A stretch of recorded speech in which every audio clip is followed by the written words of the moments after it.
Good morning, everybody, and welcome to Sunday Fun Day from Courtroom Confidential, the fastest growing true crime news channel on YouTube.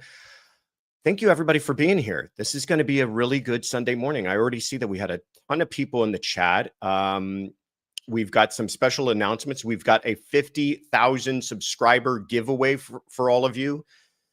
Still blown away by that. Still completely blown away and touched that this channel has grown to 50,000 subscribers, and it's all because of you guys and your support and for you showing up on Sunday mornings. So thank you all for being here. Good to see you all. Good to see Kathy and B Michigan and Susan D and Andrea Frankie. Forgive me for however I'm butchering your name. For those of you who are new, and I do see a lot of names that are new, my name is Joshua Ritter. I am a former prosecutor with the LA District Attorney's Office. I am now in private practice as a criminal defense attorney. This is Courtroom Confidential, where we try to give you both sides of the courtroom as best that we possibly can, and we hope that we do that. And this is, of course, Sunday Fun Day, where we had taken your voice messages throughout the week, where you've asked us questions, and we answer them live on Sunday. So thank you, everyone, for being here. Kathy, for being a member for 6 months. Best channel on the tubes of you. Love you all. If you haven't already, please take a quick moment to like, to subscribe if you're not already subscribing, to share this with somebody who you think might enjoy it. Linda Frankescon just became a member, so thank you so much for that. Darlene for gifting the membership, so very nice of you. And stay to the end, because we do have announcements. We've got some fun stuff coming up this week, but more than anything else, because we hit a milestone of 50,000 subscribers, we decided to do a giveaway. Chihuahua Mama says, much deserved. Well, we appreciate that, and we want to show our appreciation to you. So we're doing a giveaway of a $100 gift card. You're too late if you tried to enter now, but a bunch of you did. Hundreds of you entered.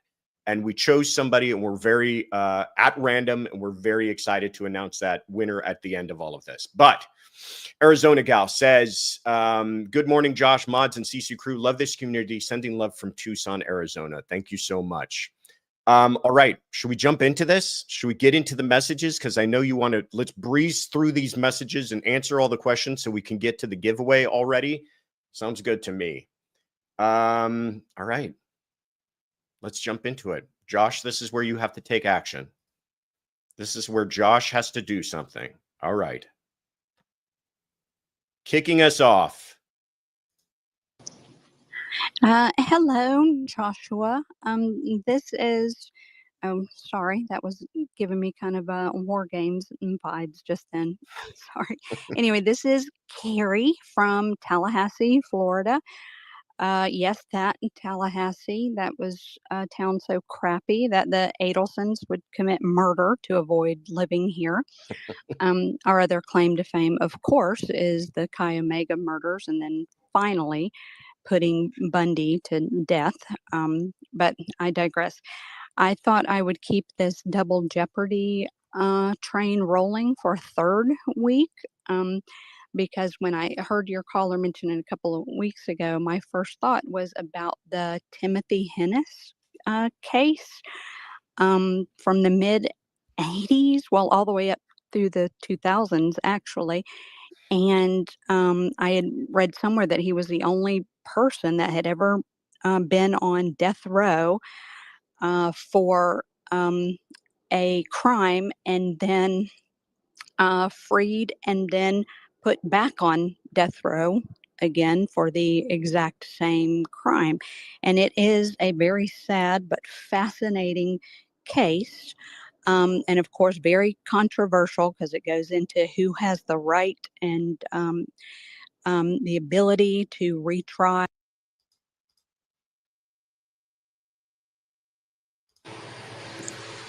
I'm so sorry I got cut off. Anyway, the Timothy Hennis case, like I said, it's a fascinating case, but very controversial. And I thought it would be interesting to hear your take and your opinions on on how that went down and how it should have or shouldn't have. Anyway, thank you and love your show. Bye.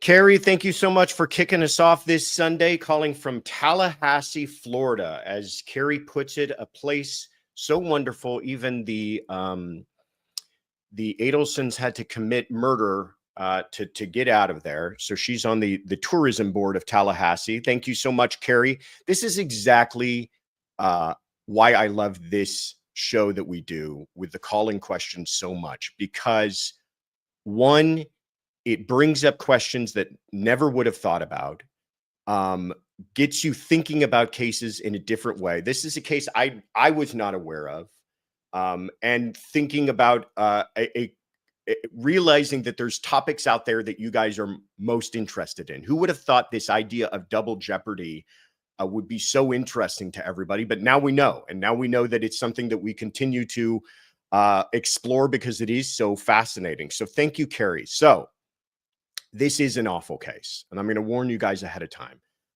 It is one I was not aware of. I had to look into, and it is not only fascinating from its legal perspective, but it's also just a heartbreaking and awful case. But a lot of these are.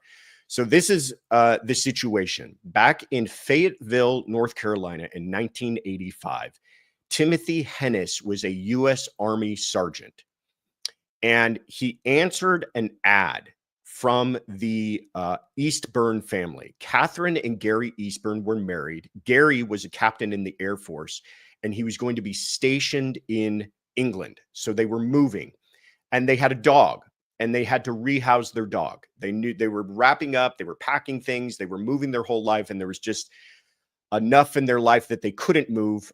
So they had to move, they had to rehouse their dog, but they had 3 children.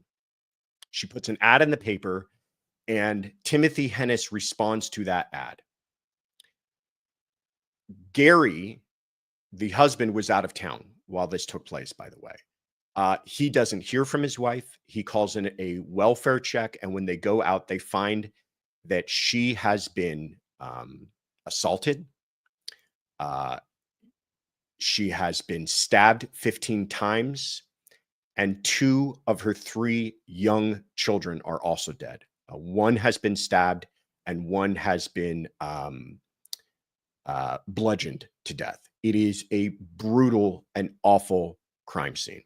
So through all sorts of different mechanisms, there were witnesses who saw a man matching Hennis's description. He was known to be the one that responded to the ad. All sorts of kind of circumstantial evidence. They're able to put together a case, and it is an awful case. And he goes to trial in 1986. And during that trial, the prosecutors show some of these photographs, and they show several what are described as extremely graphic photos. You can imagine what these photos look like. You can imagine when you're seeing photographs of young children being stabbed and being bludgeoned to death, how awful and nightmarish that would be for the jurors. And I will tell you, I struggle with this idea of what is appropriate to show and what's not. As a prosecutor, I feel like my job when I was a prosecutor was to tell the truth. And if the truth is ugly and the truth is horrific, so be it. But there is a balancing that has to be done. Judges, in particular, have to make sure that there's not too much prejudicial evidence, overly graphic evidence coming in that might just influence the jury beyond the probative value, the evidentiary value of that evidence. Well, he's convicted, and he's given, to the shock of no one, the death penalty. It goes up on appeal. And in 1988, the appeals court decides that it was too graphic, that it was too much, too many photographs or too graphic photographs shown, to the point that they award him a new trial, which is fascinating to me as well, because that is an extremely aggressive remedy to this case. So he's given a new trial. In his second trial, which takes place in 1989, his defense team puts on a far more aggressive defense. They vigorously cross-examine the eyewitness who apparently saw someone matching his description. to the point of the way the weather was described seemed to be inaccurate by this eyewitness. They present a witness who says that he was in the area at the same time wearing similar clothing. The perpetrator was described as wearing a members only jacket. If that doesn't date this for you, I still have a members only jacket around here somewhere. I think I just continue to cling on to it, hoping that it will come back into fashion. And at the second trial, he's found not guilty, shockingly. So you go from a case where he's guilty and given the death penalty to now a matter of 3 years later, and he's acquitted at trial. Well, flash forward then to 2005, decades later, there was DNA that was recovered from Catherine. They are now able to test that DNA using much more advanced technology than what they had in the 80s. In the 80s, DNA was in its absolute infancy. You remember the OJ murders were a case where DNA was kind of breakthrough evidence still at that time, that people didn't know how to use it. Well, 2005, it's a whole different ballgame. They do testing and they find that there is a 1 in 1.2 quadrillion chance that that is anybody else's DNA but Timothy Hennis. So what do they do about this? Now they have a person who's been acquitted, double jeopardy has attached, and they know, because of the nature of the DNA, where the DNA was found, I don't want to get too graphic, they know that he is good for this crime now. Well, in a move that you can call clever or you can describe it however you like, they recall him to military duty. And in 2006, here he is, recalled to military duty, and he is promptly arrested, and he's put on a military trial. In 2007, he's convicted for that trial based upon this new evidence, and he is again given the death penalty. Now, of course, you can imagine from everything that we've discussed about double jeopardy and everything else, this makes its way all the way up to the Supreme Court. The Supreme Court denies certiorari in 2020. This man remains in prison awaiting the death penalty to this day. Why is the question? And Kelly, thank you so much for asking. Carrie, pardon me, thank you so much for asking this question. Why? Well, we talked about this before. This is the idea of dual sovereignties. There are two sovereignties in this United States of America. Each state is a sovereign, and the federal government is a sovereign. So he was tried under the state of Florida, acquitted, first convicted, then acquitted. So double jeopardy does attach there. The federal government, through the military, though, is a separate sovereign who has their own laws, including laws on murder and including the death penalty. And they tried him under the sovereignty of the federal government during a military court-martial, essentially. And he was convicted and is now in a military brig awaiting the death penalty. Fascinating case, horrible case, graphic case, incredibly sad, incredibly tragic. But also, just like I said, a really fascinating exploration of how double jeopardy works in the U.S. So thank you so much, Carrie. I love that. Great question to kick us off with on this Sunday fun day of, what date is this today? August 3rd, 2025. God, we're already into August, guys. Oh, this year is just flying by. All right. Crazy Mom RN, thank you so much for gifting the membership. Appreciate you. Pesky Pirouette, thank you so much for the gift of for becoming a member. Appreciate that. All right, let's keep it going here.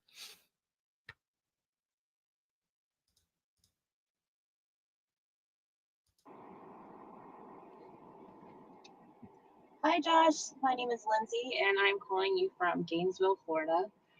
You may not have seen this, but in the sentencing trial of Shelby Nealy in Florida this week, on July 23rd, the defense gave their opening statement that they had deferred from earlier in the sentencing case. And about 5.5 minutes into the opening statement, the female defense attorney was talking, and she said something like, the mitigation factors for you, Mr. So-and-so, might be different than for you, Mr. So-and-so, and use the last names of two different jurors.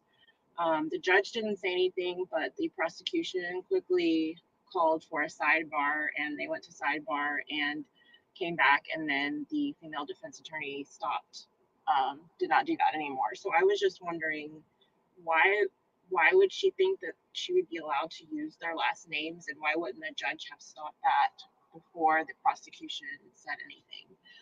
Court TV has a clip of that, the closing, if you look up in Law Massacre Sentencing Defense Opening from July 23rd, if you're interested. It's about 5.5 minutes in. Thanks so much for everything. Have a great one. Lindsay, thank you so much. Florida's in the house this morning. Now we move over to Gainesville, Florida. There you are, putting you on the map. Great question again. Another case that I have not been following all that closely. I was aware of it going on. And if you guys had a little bit of trouble hearing the audio there on Lindsay's question, what she's asking about is the case of Shelby Nealy. Here's what's interesting about this case. He pled guilty on this, and this was a trial on sentencing, essentially. Here's what he did, according to his own admission and conviction here. He killed his wife, Jamie Ivanchich. I'm going to pronounce it. If I'm wrong, yell at me, but I believe it's pronounced Ivanchich.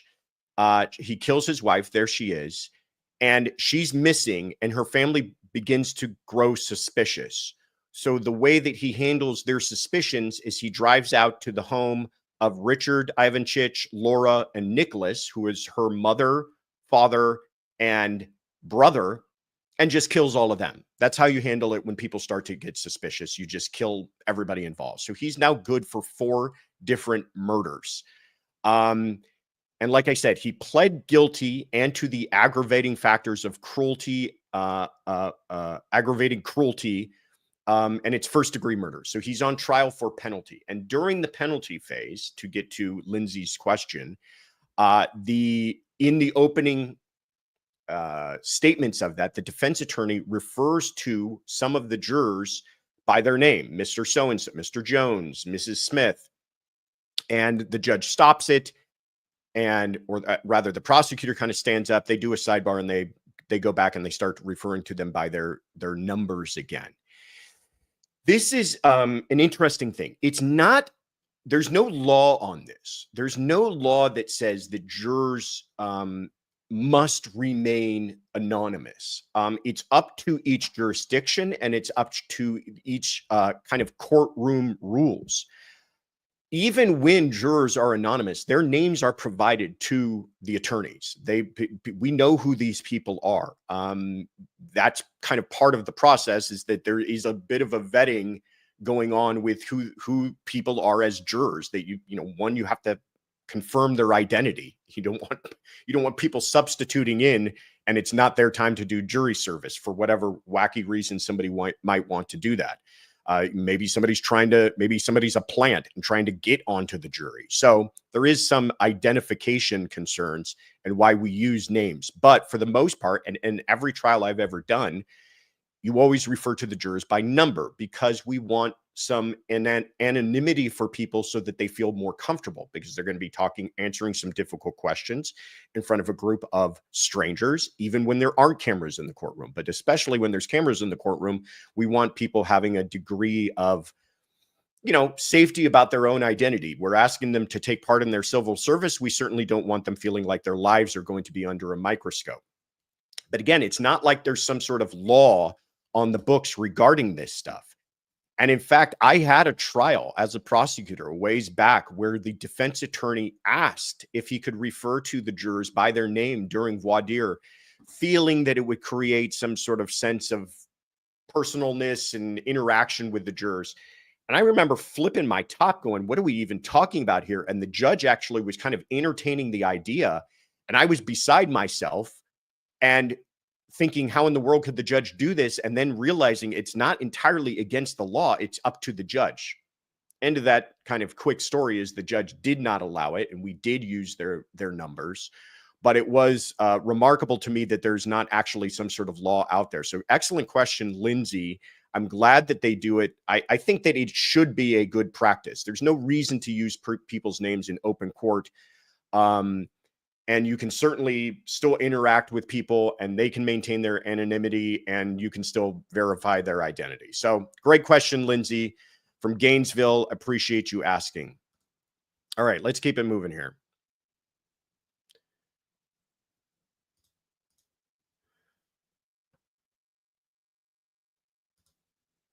Hold on. Not my fault. Here we go. Hey, Josh, Derek here in Santa Barbara. Loving your show. I'm happy to be one of the few guys who calls in.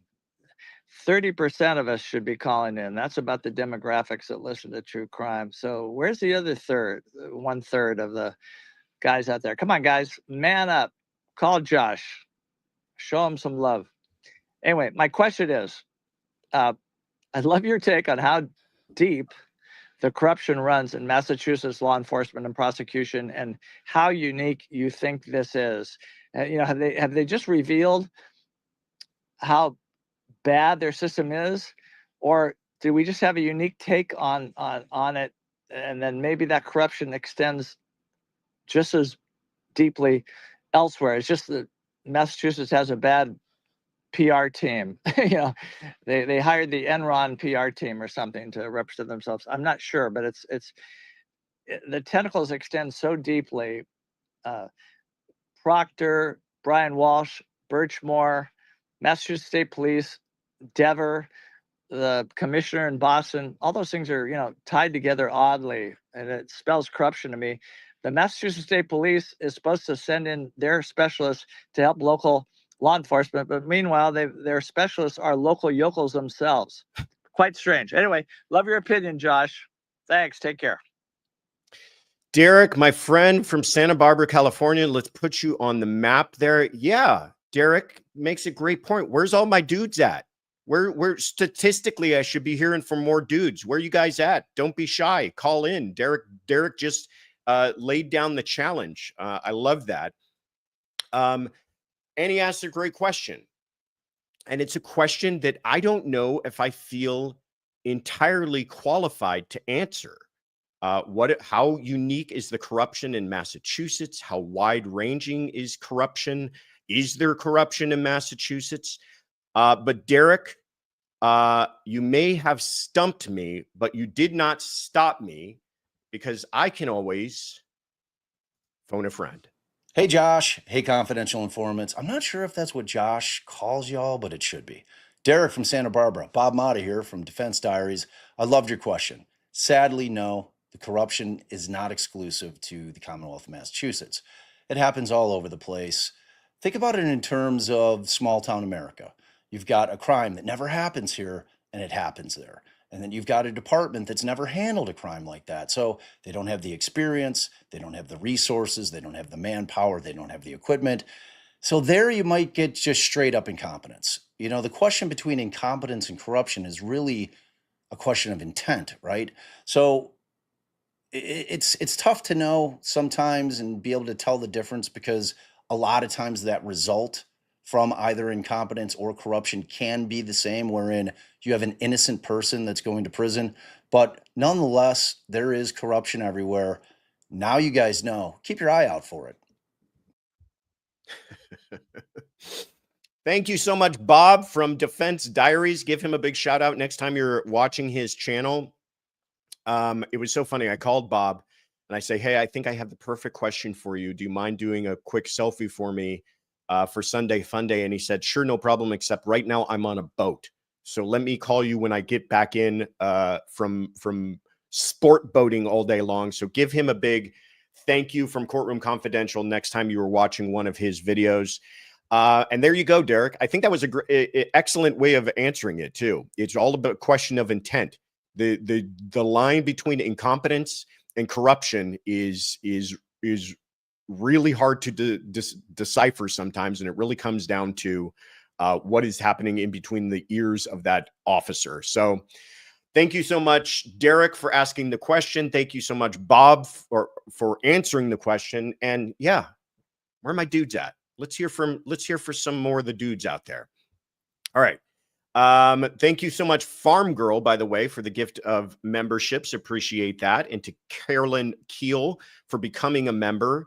And that's it. Let's keep it rolling here, guys. Oops.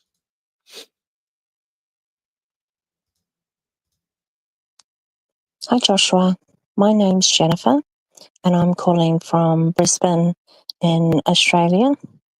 I have a question which I'm hoping you may be able to help clarify for me. So recently I watched the sentencing for both Bryan Kohberger and Laurie Daybell and noted that in both instances the judges issued fines. And I'm curious as to how they're able to pay the fines. Do they receive some type of income while they're incarcerated? And what happens if they don't pay the fine? Because they seem quite hefty. So I'm unsure how they would, the families would actually receive these monies. Other than that, I wish I can let you know as well, I love your channel. Everything that you say, you explain it so well and it's so interesting. So thank you. Bye. Oh, Jennifer, you're so sweet. I appreciate that. Jennifer from Brisbane, Australia. Let's put Australia on the map for the first time this morning. Appreciate you calling in. This is a great question that we've heard. I feel like we've heard before. People, we hear these sentences and somebody's getting life in prison without parole or decades in prison. And then at the end, as if it's an afterthought, the judge says, and by the way, there's a $10,000 fine plus a $5,000 court fee plus, a restitution fund fee, blah, blah, blah, blah, blah, blah, blah. And you may be sitting to yourself going, what does this matter? Why are we talking about money all of a sudden? And how in the world this person going off to prison for the rest of their life, are they expected to pay this? Where does the money come from? Where does it go? Excellent question. So we saw this come up in the Bryan Kohberger case. We saw this come up with the Laurie Daybell case. Here's the answer to that. First of all, it's all part of the penal code. The penal code does outline in each of these cases what a person's exposure is. And those exposures not only deal with years in prison, they also deal with fines. And those fines have a lot to do with kind of keeping the court system running too. A lot of these things are for, court fees, the time and expense gone in by the court system of putting on the trial, not necessarily like fees for paying for attorneys or anything like that, but just the fees involved in keeping the court system running. But then there are also restitution fines and fees. And these have to do with the victim. And these are all, again, outlined and dictated by the legislature. It's not like the judge in a traditional restitution hearing will decide what is the loss to the victim. They'll do that as well. If there are, funeral fees or any other kind of out-of-pocket fees that the families have had to suffer, that will be part of restitution. But on top of that, they add these other fines and fees. So the answer to where does that come from is it does come from them. If they have money put on their books, a percentage of that is taken out every single month. So whoever's contributing to them, their family members, whoever's putting money on their books, part of that is coming out, going into a fund and being distributed to the victims in the case and paying for court fines and fees. But the answer is, obviously, what happens if you're talking about tens of thousands of dollars? I think in the Kohberger case, it got over $200,000 because it was $50,000 per murder victim in this case. If he doesn't pay it, he will not be eligible for parole. I don't know. I mean, it becomes much more kind of a understandable function when you're talking about somebody who may have gotten a 10-year prison sentence.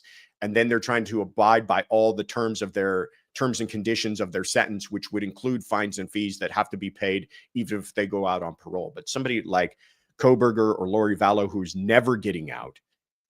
If they don't pay their fines and fees, there is no punishment. They stay in prison longer, and they're already doing that anyways. But it does end up, at least some of it, going to the families. Hello, Gisela. Good to see you. Hi, everyone. Happy Sunday to you all. Thank you so much. Good to see Grizzly True Crime in the house. Shy Gal says the Grizzly Nation has entered the chat. But thank you, Jennifer from Brisbane, for asking that question. It's a interesting kind of thing that we kind of gloss over sometimes, I feel like, when we're talking about these sentences that people have received on some of these horrific cases. All right, let's keep it rolling here. Hi, this is Tracy from Indiana, and I was just curious because I haven't heard. Were the state police in Indiana involved in keeping an eye on Kohberger? Is that why he was really stopped going through my state? Thank you so much, and keep up the great work. Tracy from Indiana, let's put you on the map. We'll just put Indiana generally on the map there for Tracy. Great question. So this was interesting, and a lot of people didn't. I feel like not enough was made of this. This was kind of an interesting wrinkle in the investigation, the early stages of the Bryan Kohberger case that didn't get talked about a lot. The FBI, my understanding from at least the reports that I've read, and the FBI has not spoken on this, and I don't believe law enforcement has spoken on this. I should probably get Kevin Fixler on the line and tell him to find this out. But the FBI was not entirely sharing all of their information with local law enforcement while they had determined, they were the first ones, by the way. They were the ones that got the DNA from the knife sheath. They were the ones that ran it through in the kind of controversial way through a different online databases. They were able to reverse engineer a family tree, and they were the first ones to identify Bryan Kohberger as a suspect, and they started to surveil him. And they started to surveil him before they let local Moscow law enforcement know that's who they were surveilling. And they started to surveil him as he made this cross-country trip from Washington to Pennsylvania. They were watching him from the air, and they had a car following him. They were keeping a close eye on him. They didn't know what he was up to. They didn't know why he was traveling across country. I'm sure they probably realized it was his father. I'm sure they had, other intelligence, but they were just keeping a close eye on him until they decided that they were looking for some sort of confirmation on the DNA. Remember, at this point, while they're surveilling him, all they have is familial DNA that says he's a likely suspect, but they need confirmation DNA, which they eventually collected from the discarded trash from his home to match it to his father. And that was enough probable cause to then go out and make an arrest, get a warrant for a buccal swab of his cheek, and then confirm that it was him. But at this point, they're not sure. He's their prime suspect.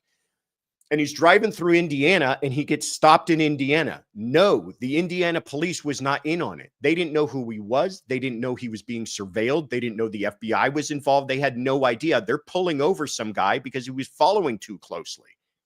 And the FBI at first, thank you so much, Perry, for the super sticker, didn't know if this was going to blow their whole thing up. You've got a person that you now believe is good for a quadruple murder. He is likely armed and dangerous, is the way they would consider him. Is he going to get pulled over by law enforcement and get spooked and cause a shootout? And now their suspect and officers and whoever else end up dead, and they can never solve this crime and capture their suspect?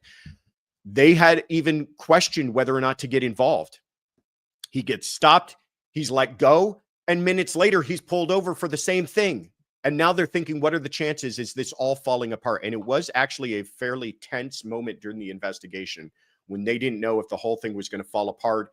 It was going to look awful for them. It was going to backfire on them. Why were they surveilling him and not arresting him? All of these types of questions.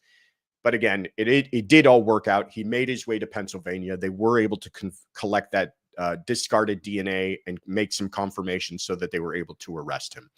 And all of this stuff is important, by the way, guys. You don't want to make an arrest too early, and then you don't got probable cause for warrants, and then you've got other problems. So it all worked out with a little bit of luck. But there were some nervous moments there. But thank you, Tracy, for reminding me of that. I've always thought that was an interesting part of the case that has not been covered enough. And Lee Finch says, happy Sunday fun day, everybody. Thank you. Right back at you. Cheryl R. gifting a membership. Appreciate that. Lovely looking pup there too. Let's keep it rolling here. Who do I got next? Here we go. Hello, Courtroom Confidential. My name is Nina and I'm calling from Sweden. The town is called Vimmerby and it's the same town where Astrid Lindgren was born. So to the question, I'm asking about Lori Daybell. I'm wondering what is wrong with her, if it's delusional or psychosis or that she's just evil, because I'm thinking about she's definitely delusional, but did she get it from her environment? Did she get it because her parents told her that the world is going under, and she just a spin-off of that? Or is she like bipolar? Is she psychotic? Does she have schizophrenia? Was it too much pressure when she was a child and then she got a lot of children and she just lost it? What is it about her that she really believes that the veil is open and so on and so on? Thank you. Have a good night. Nina from Vimmerby, Sweden. I think, is this our first call from Sweden? Well, at least it is from Vimmerby. Kaylin's given me no. We've heard from Sweden before. Well, at least this was our first Vimmerby call. Oh, yeah. Look at that. Our first Vimmerby call. So thank you so much, Nina. Nina. I don't know what to tell you. You're right. Lori Daybell, is she delusional? Is it psychosis? Is she evil? Is she bipolar? Is she schizophrenic? Is it all of the above? This is really the $1 million question, right? Esme Grief says she's just crazy. You know, when we're studying these types of cases and these people who do purely evil things, I think the ones that scare me the most are the ones that the background of the suspect defendant does not give us any explanation as to how they ended up how they are. I think about Lori Daybell, married, raising kids, involved in her church, apparently living a fairly normal life, and then all of a sudden doesn't just go crazy, doesn't just go psychotic, whatever you want to call it. I'm no psychologist, but starts to commit murders, starts to murder her own children, starts to commit the most type of evil thing that we can imagine. Bryan Kohberger, living his life, got a loving family, nothing about his background that is any red flags. You know, we're not hearing about the torture of animals and setting things on fire and all these things that we oh, this is what makes a murderer. Educated, pursuing his doctorate degree, out of nowhere, murders 4 people in the middle of the night with a knife. I mean, these are the types of things that they're absolute nightmare fuel. It's the crimes themselves are horrific, but when you look at the person and realize that they're in a monster that walked amongst us, that's even more horrific to me. So to answer your question, Nina, I have no idea. I have no idea. I don't know if we walk past people every day who are living fairly normal lives and have within them this type of evil that one day they're going to commit a horrific crime for seemingly no reason. Obviously, the prosecutors argue it was some sort of twisted religious belief when it came to Lori Daybell. With Bryan Kohberger, I think the jury's still out. They're trying to figure it out if it was some sort of sick social experiment or whatever it was. But you could go on and on and on and on and talk about several people who've committed murders and go, why in the world did this person go about doing that? James Craig, you know, at least there we're starting to get a tie on this guy was trying to live another life, cheating on his wife, money problems, everything else, but still murder your wife, mother of your 6 children. I don't know. It's all awful stuff, but thank you so much. Grizzly says, or Gizla says, her and Sarah Boone should start writing to each other. They should. They obviously need some sort of outlet. They need some sort of pen pal. I think that should be part of their punishment, is they should have to write to each other and only each other, and we don't ever have to hear from them again. Thank you, Gizla. Excellent idea. I'll pass that along to the authorities. All right. Let's keep it rolling here. Here we go. Good morning, fam. It's Sarcasm in Fort Bragg, North Carolina. I don't have a question yet, but I wanted to share an observation, or more like an aha moment that I had. So this morning before Sunday Funday started, I was listening to an audiobook, and it made me think of Wannabe No-Burger. I was listening to a book by John Douglas, and it hit me that Wannabe No-Burger was doing questionnaires with criminals, how they felt before they committed the crime, how they felt during, how they felt after. And I was like, that's exactly what John Douglas, Robert Ressler, Ann Burgess, and then in South Africa is Mickey Pistorius. And I'm like, did he want to be a profiler? Was that his end game? Like, he wanted to get away with these murders, and then, you know, that was what he eventually wanted to be? Like, did anybody catch that? Did anybody hook those two together? No, just me? Okay. Have a great day. Sarcasm, always good to hear from you from Fort Bragg, North Carolina. Let's put you on the map. There you are. I like this. Are you alone in thinking this? No, I don't think you are. Wow, look at that map. We are covering that map.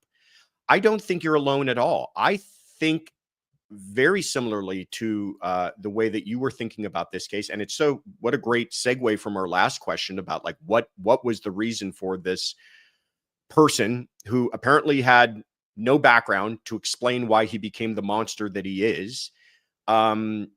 What was his motivation? That's going to be the question that we're going to debate about this case for decades and decades to come. So Sarcasm was listening to a book on tape by John Douglas. I'm guessing it was probably Mindhunter, one of my favorite books. I've listened to that on tape as well.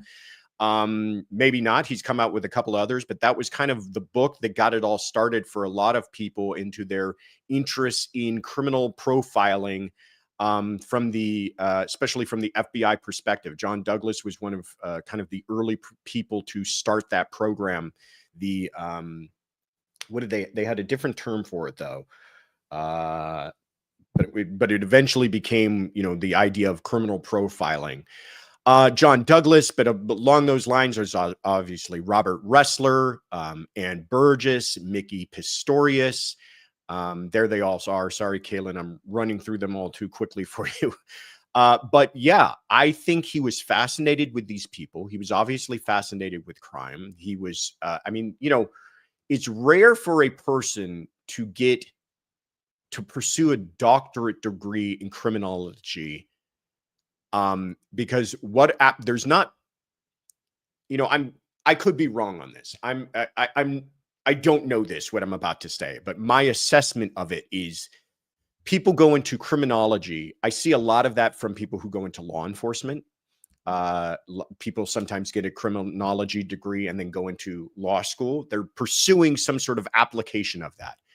To get a master's degree in it and then pursue a doctorate in it, you have to be going into some sort of study of that field, in my view. I don't know what applications of it you would have with a doctorate in criminology. So I think he was obsessed with this.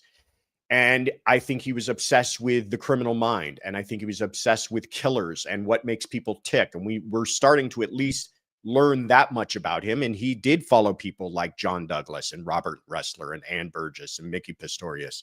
And maybe he did want to become one of them. And maybe in his sick and twisted and evil mind, he thought the best way to give himself an education on it was to actually commit a crime itself. If that is true, how sickening is that? Go back to the debate we were having a week or so ago, where it's like, we want an answer from him. Imagine if that was the answer. Would that be any more fulfilling? Would that make us feel any better? Would we sleep any more restful at night knowing that this person took the lives of these beautiful kids? Ethan and Kaylee and Madison and Xana took their lives over some sort of weird, twisted, evil education. I wouldn't feel any better. The more I think about it, the more I think it's true. What do we want to hear from him as far as his motivation goes?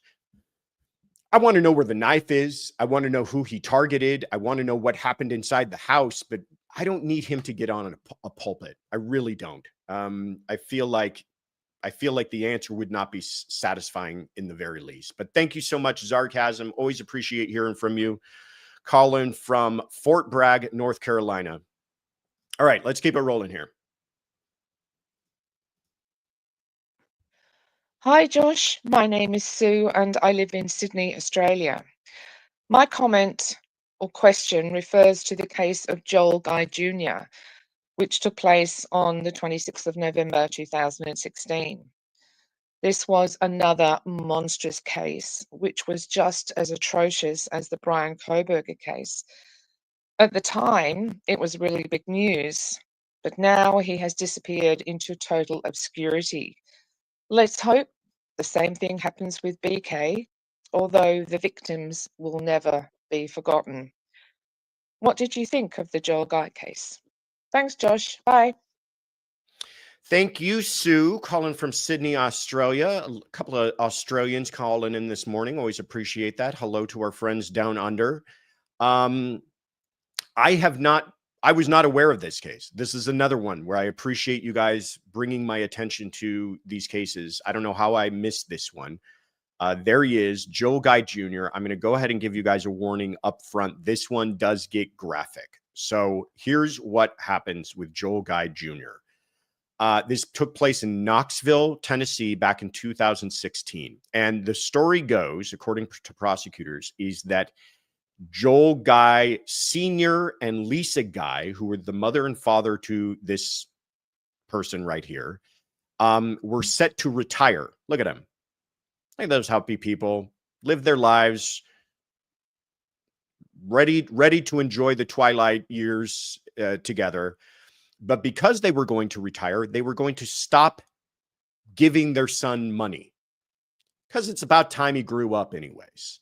And this waste of life decides that that's not acceptable to him. He can't lose that money, that gravy train. I'm imagining he was not a very successful person and could stand on his own 2 feet. He decides a better idea is to collect their $500,000 life insurance. So he goes ahead and stabs his father 42 times and stabs his mother 31 times. That's horrible. That's not why I'm telling you this is graphic.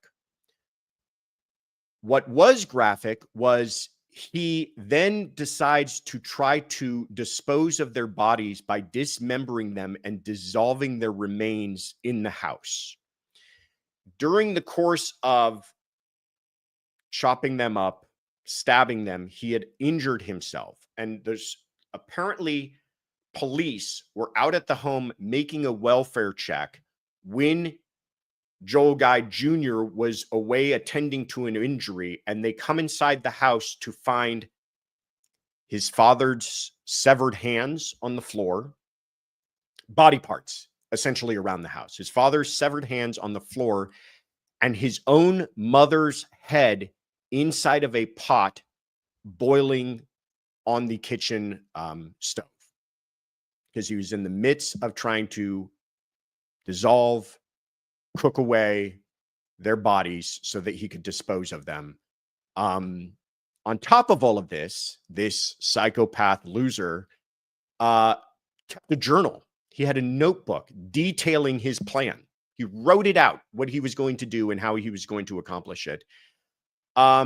He's another interesting case, and I'm glad that you brought this up, Sue. And I know Sue just asked the question to just kind of share with us this story because it is remarkable.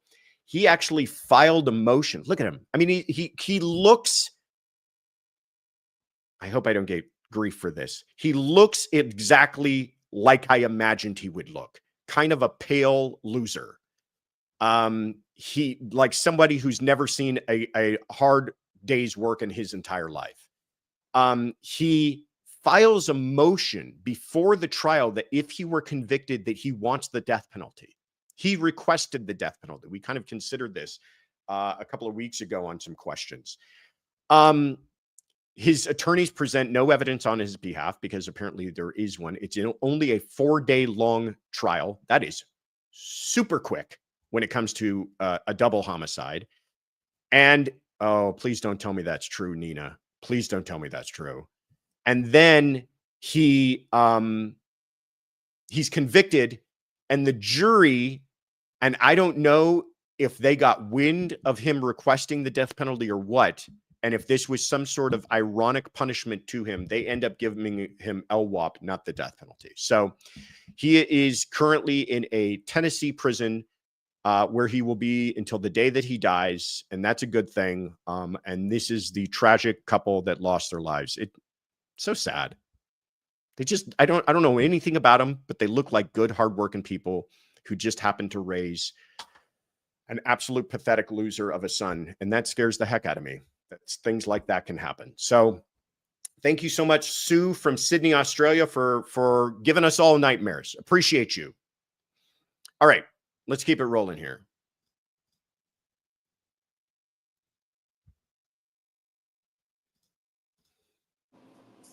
Hi, Josh, and all the CC crew. This is Jocelyn, aka JC Broadway from Salt Lake City, Utah.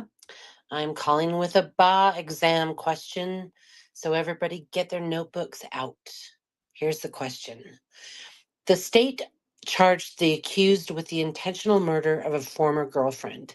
He admitted to killing her, but asserted that he lacked the intent to murder due to his suffering from a personality disorder complicated by 2 days of drinking alcohol heavily. The trial judge instructed the jury that, quote, the law presumes that a person intends the ordinary consequences of his voluntary acts, end quote.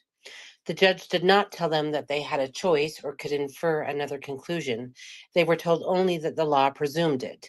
The accused was convicted of depraved heart murder and sentenced to 100 years in prison.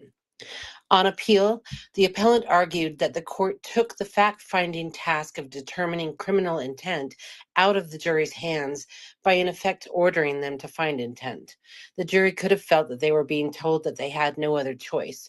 The state Supreme Court affirmed the conviction, but the United States Supreme Court granted certiorari, which I think just means send it up. Will the court likely reverse the conviction? I will call with your options. I like this one. This is a good one. So it comes down to the guy was drunk, saying he doesn't have intent. And the judge instructs that the law presumes that a person intends the ordinary consequences of his voluntary actions, and they appeal that. What is the Supreme Court going to do? All right, here's our options. Here are your options.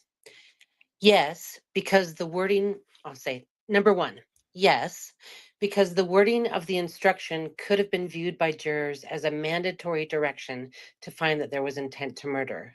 2, yes, because the wording in effect caused the defendant to be a witness against himself by having him intend everything that he did. 3, no, because the defendant could raise an argument to rebut the permissible inference created by the jury instruction. 4, no, because the instruction was only a presumption that the jury did not have to consider in its deliberations. I will let you think it over and call you back with the answer.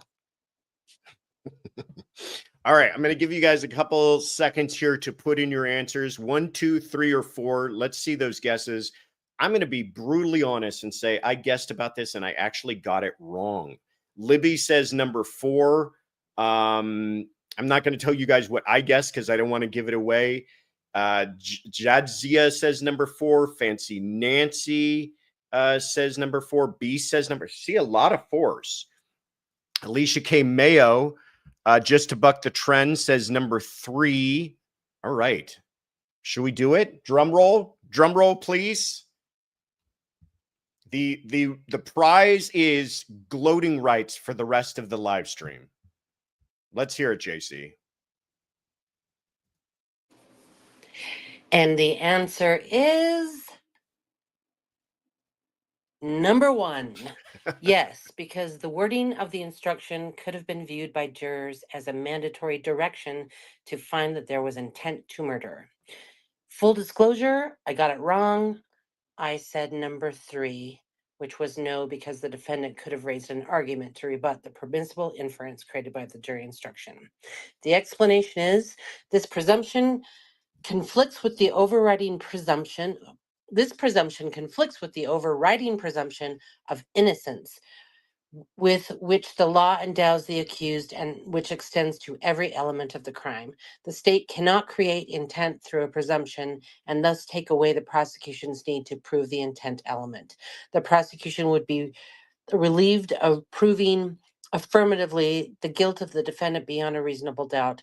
There is no way to tell if the jurors were swayed by the instruction. With no way to know if the finding of intent was an independent one, the verdict is tainted and must be reversed. See Sandstrom versus Montana, 1979. All right, you get an A, of course, in my book, all of you. Have a good day. Thanks. Bye. Great question, JC. Call me back. Call you back. Okay, I'll ring you up right after this. Great question, JC Broadway. I guessed number 4. Just shows you what a whole law degree in 20 something years of doing this will get you. But the real trick in the question is the use of one word in that instruction from the judge. It says the law presumes that a person intends the ordinary consequences of his voluntary actions. And that should have been an absolute signal to all of us, because the only thing the law presumes the innocent of the accused. Whenever you start talking about presumptions, that's where we should start to get a little bit nervous. So the case of Sandstrom versus Montana discussed this, and in fact discussed this exact instruction. That language was taken from the instruction that Sandstrom versus Montana was considering in striking it down as unconstitutional by finding that the due process clause of the 14th Amendment prohibits a state from making the use of jury instructions that have the effect of relieving the state of the burden of proof on the critical question of intent in a criminal prosecution. So at all times, the burden rests upon the prosecution. At all times. And so nothing can raise any kind of presumption in favor of the prosecution. And that's why this instruction was an error. Great question, JC Broadway. Thank you for asking it, for stumping all of us. I know a couple of you got it right, and you have supreme bragging rights for the rest of the live stream. All right, let's keep it rolling. I like that. That was fun.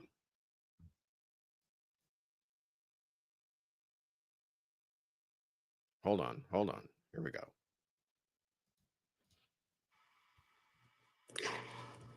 Hello, my name is Tracy Morrissey, and I am from the Scranton, Pennsylvania area.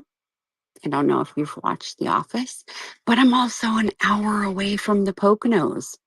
Speaking of the Poconos, Bryan Kohberger, they were able to obtain a dirt sample from the shovel in his car. They know where to look. They know where this soil came from. Have they done an extensive search where the soil came from? That's my question. Thanks. Tracy from Scranton, Pennsylvania. home of the office, the Dunder Mifflin Paper Company. Thank you so much for calling in, and with such an excellent question too. This is something that came out, I feel like fairly recently, and it goes towards the question of how much were police investigating this, and to what I think is a really interesting question of whether or not they ever would have solved this crime were it not for the DNA on the button snap of the knife sheath. And many people say, yes, I think they would have. It just would have taken a long time. Maybe they would have, continued to kind of tighten the net and circle in on their suspects. And maybe he would have been one of their prime suspects. But I still feel without that DNA on the knife snap, that was a godsend of information that this case may still not be solved.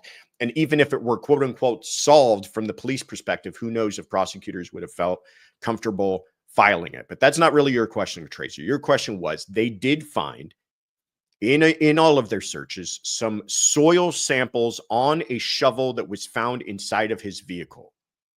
And you want to know, did they search where it came from? They did. And they, in fact, they analyzed the soil to try to determine where in the country this could have been located from. Remember, you're talking about a person that they have known has now been across country. He lives in Pennsylvania, grew up there, going to school in Washington. They believe he's been in Idaho. I mean, we're covering quite a bit of geography here. They figured that that it appeared to be soil consistent with a riverbed near Moscow, Idaho. So again, if you think about how would they use this evidence at trial, they would likely call some sort of expert who could talk about soil analysis, who could say, this is consistent with X, Y, and Z. But all they can do is essentially say it's in that area geographically. But detectives did search. They went and they searched that riverbed. They've been looking. Lieutenant or Idaho State Police Lieutenant Darren Gilbertson says, quote, he's the one on the left there. We searched everywhere that we possibly could, but the reality is we were looking for a singular small, it's not that small, K-bar, but it is that small. I mean, you're not talking about a vehicle. You're talking about something, there you go. What is that? Total of 10 inches long altogether. Buried possibly at the bottom of a river, maybe. I mean, you're really getting into, when you're talking about acres and acres and miles to cover looking for something, you really are talking about needle and haystack type stuff. I wonder if there's somebody out there who knows exactly where it is. I wonder if there's a person who, had he been asked, could tell us exactly where that knife is. We'll have to think about that one. But great question, Tracy, for asking and for highlighting a thing that we had not really talked about all that much. All right, let's keep it rolling here. Hey, Josh and CC crew. This is Momo from Portland, Oregon. I have a question about the so-called honor killing trial. So Monday, Court TV had judge instructions and closings, and I just have some questions about the law there. So instruction 31 came on Court TV stream about 50 minutes and 30 seconds, and I'm not going to read the whole thing, but the part that I have questions about is something like, if the restraint is without legal authority and the person knows the restraint is without legal authority. But then number 32 next, it's got other stuff, but I'll focus on the part I have a question on. It says, it is not necessary that the person know the fact, circumstance, or result is defined by law as being unlawful or an element of a crime. So there's more to the instruction. It's probably important. I just have so many questions. Like, I think the first part probably goes toward, they were talking about, there was like a bounty hunter case where they had detained somebody and they weren't able to, and they didn't realize they weren't able to in that state. But I'm just kind of confused because I kind of thought in general, like, ignorance isn't a defense of the law. And the attorneys came up later and said some things about Zahra didn't understand English well enough to understand the restraining order or the no contact order, whatever it was. And I'm just really confused. So, maybe you can shed some light on this and parse some nuance. Thank you. Momo from Portland, Oregon. Love this question. You have a keen ear to pick up on these things that sound a little confusing and maybe like they're working, maybe they're saying opposite things, but let's put you on the map, Portland, Oregon. This is, of course, about the horrific case that took place in Washington with Ihsan and Zahra Ali, who were accused of attempting to kill their daughter Fatima, and they were recently found not guilty of that. And we talked about that on our weekly roundup. If you want to check that out, I gave some thoughts on that. I got a lot of heat in the comments for my thoughts. My thoughts were not that these people did not do a horrific thing. My thoughts were more along the lines of what exactly is the intent that's trying to be proven here, and were they able to do that with the facts and circumstances that they had? But feel free to jump into the comments and give me some more heat if you feel like I deserve it. But the first question, let's actually talk about the second question. The second instruction says, it is not necessary that the defendant know it was unlawful or criminal at the time of committing that. And that is always true. We don't require that people know that something is illegal. Ignorance is not a defense. So otherwise, you can think of the ridiculous situation where you would have to be proving that people know that stealing is illegal, or that sexual assault is illegal, or that robbery is illegal, or murder is illegal, along with all of the elements of what you have to prove. We assume that people are on notice of some of these things as being crimes, and their actual knowledge of the law is not a required thing, just their intent to commit a crime, or their intent to commit the elements that make up a crime is the more specific and lawyerly way of putting it. So that is true. But then this question of restraint without legal authority, and you're right, that gets back to kind of the idea that there are some people who do have legal authority to restrain another person. If they are a security guard, if they are a bounty hunter, if they are a police officer.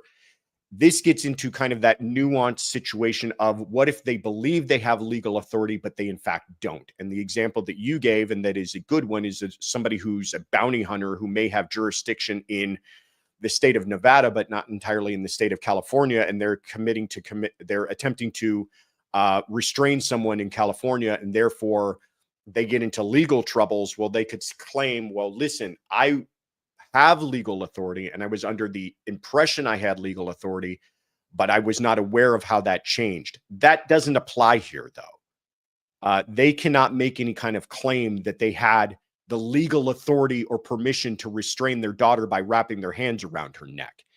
Many times you will find this jury instructions cover a vast array of situations, and they're general. And so many times the jury instructions are not entirely on point, but they have to be read because we want to avoid issues, and we want to avoid, what has been outlined as being an error in case law in prior cases. But great point. Afton says, in my opinion, strangulation does not equal restraint. I would completely agree with you on that. This was an interesting case. It was a really sad and horrific case, and I'm just glad that their daughter is of the age of majority now, that she doesn't have to live with them anymore. But to me, this came down to, and the point I was trying to make, not to rehash this and get more heat from it now, is that it's a much more difficult case when you're trying to claim attempted murder, when there is no vocalization of the person's intent. In other words, neither one of these parents are yelling out, I'm going to kill you. I'm going to kill you right now. I hope you die. That would vocalize intent. So we have to deduce intent from the surrounding circumstances and their actions. Well, you go, wrapping your hands around someone's neck is an attempt to kill them. And I would say absolutely. But is it as clear-cut as shooting a gun at someone? Shooting a gun at someone, you could say there's zero other intent than you have by that.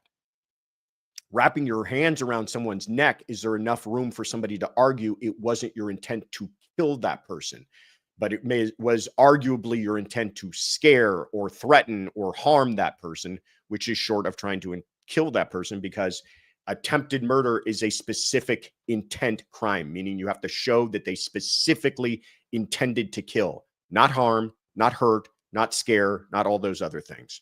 So now, having said that, I welcome all of you calling me a fool for even arguing that, but that's kind of the nuanced point I'm trying to make. Excellent question, Momo, and thank you for bringing up that very fascinating case. Let's keep it rolling here.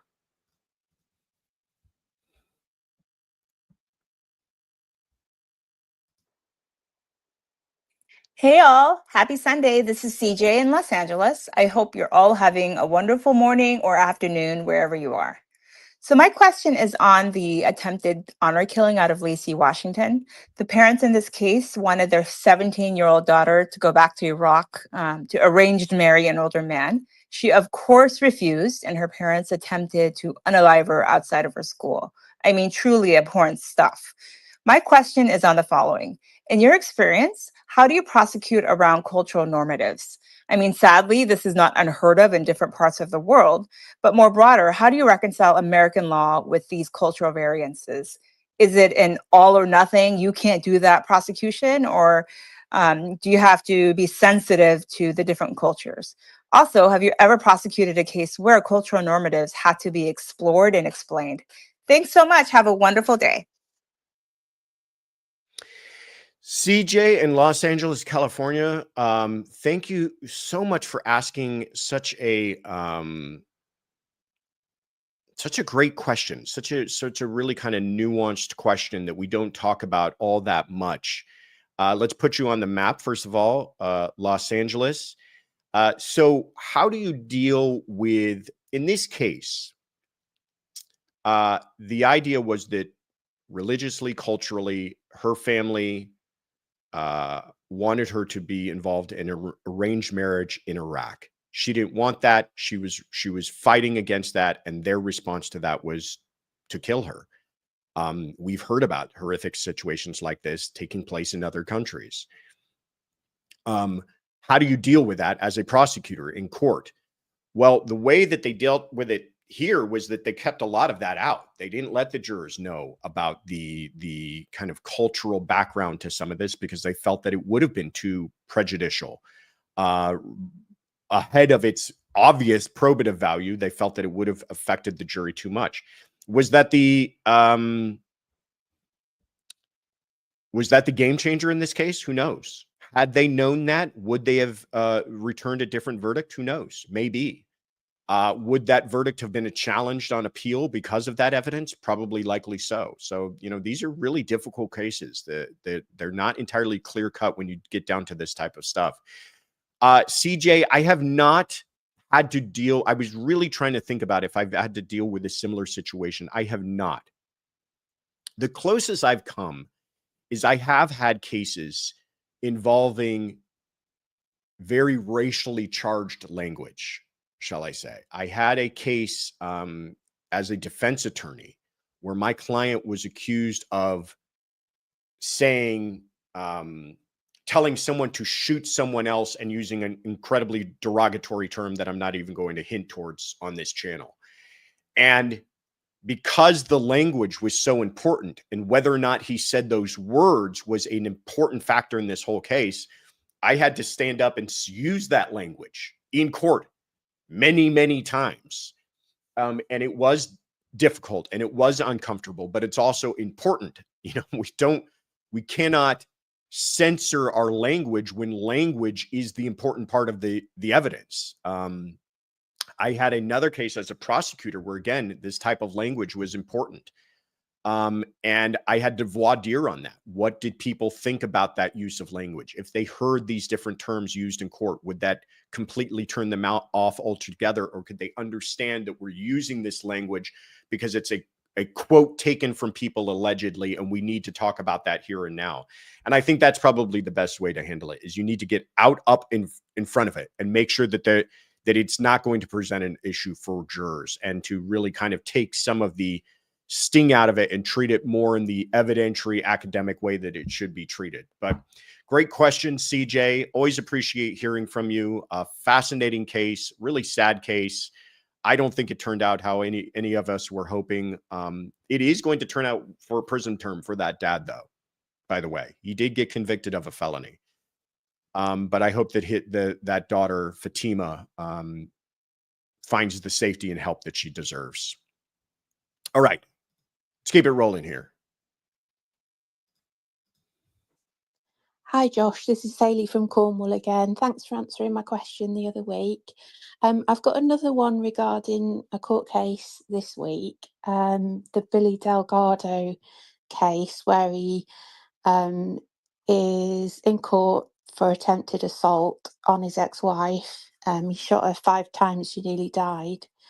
My question was around how did they get to attempted assault and not attempted murder? I know I found out the difference between the two, but yeah, how in this case, because obviously he nearly killed her and he went after her with the gun. So yeah, that's my question. Thank you. Haley from Cornwall, England. Let's put you on the map. Thank you so much for calling. Good to hear from you. I will tell you, this is again why I love this show.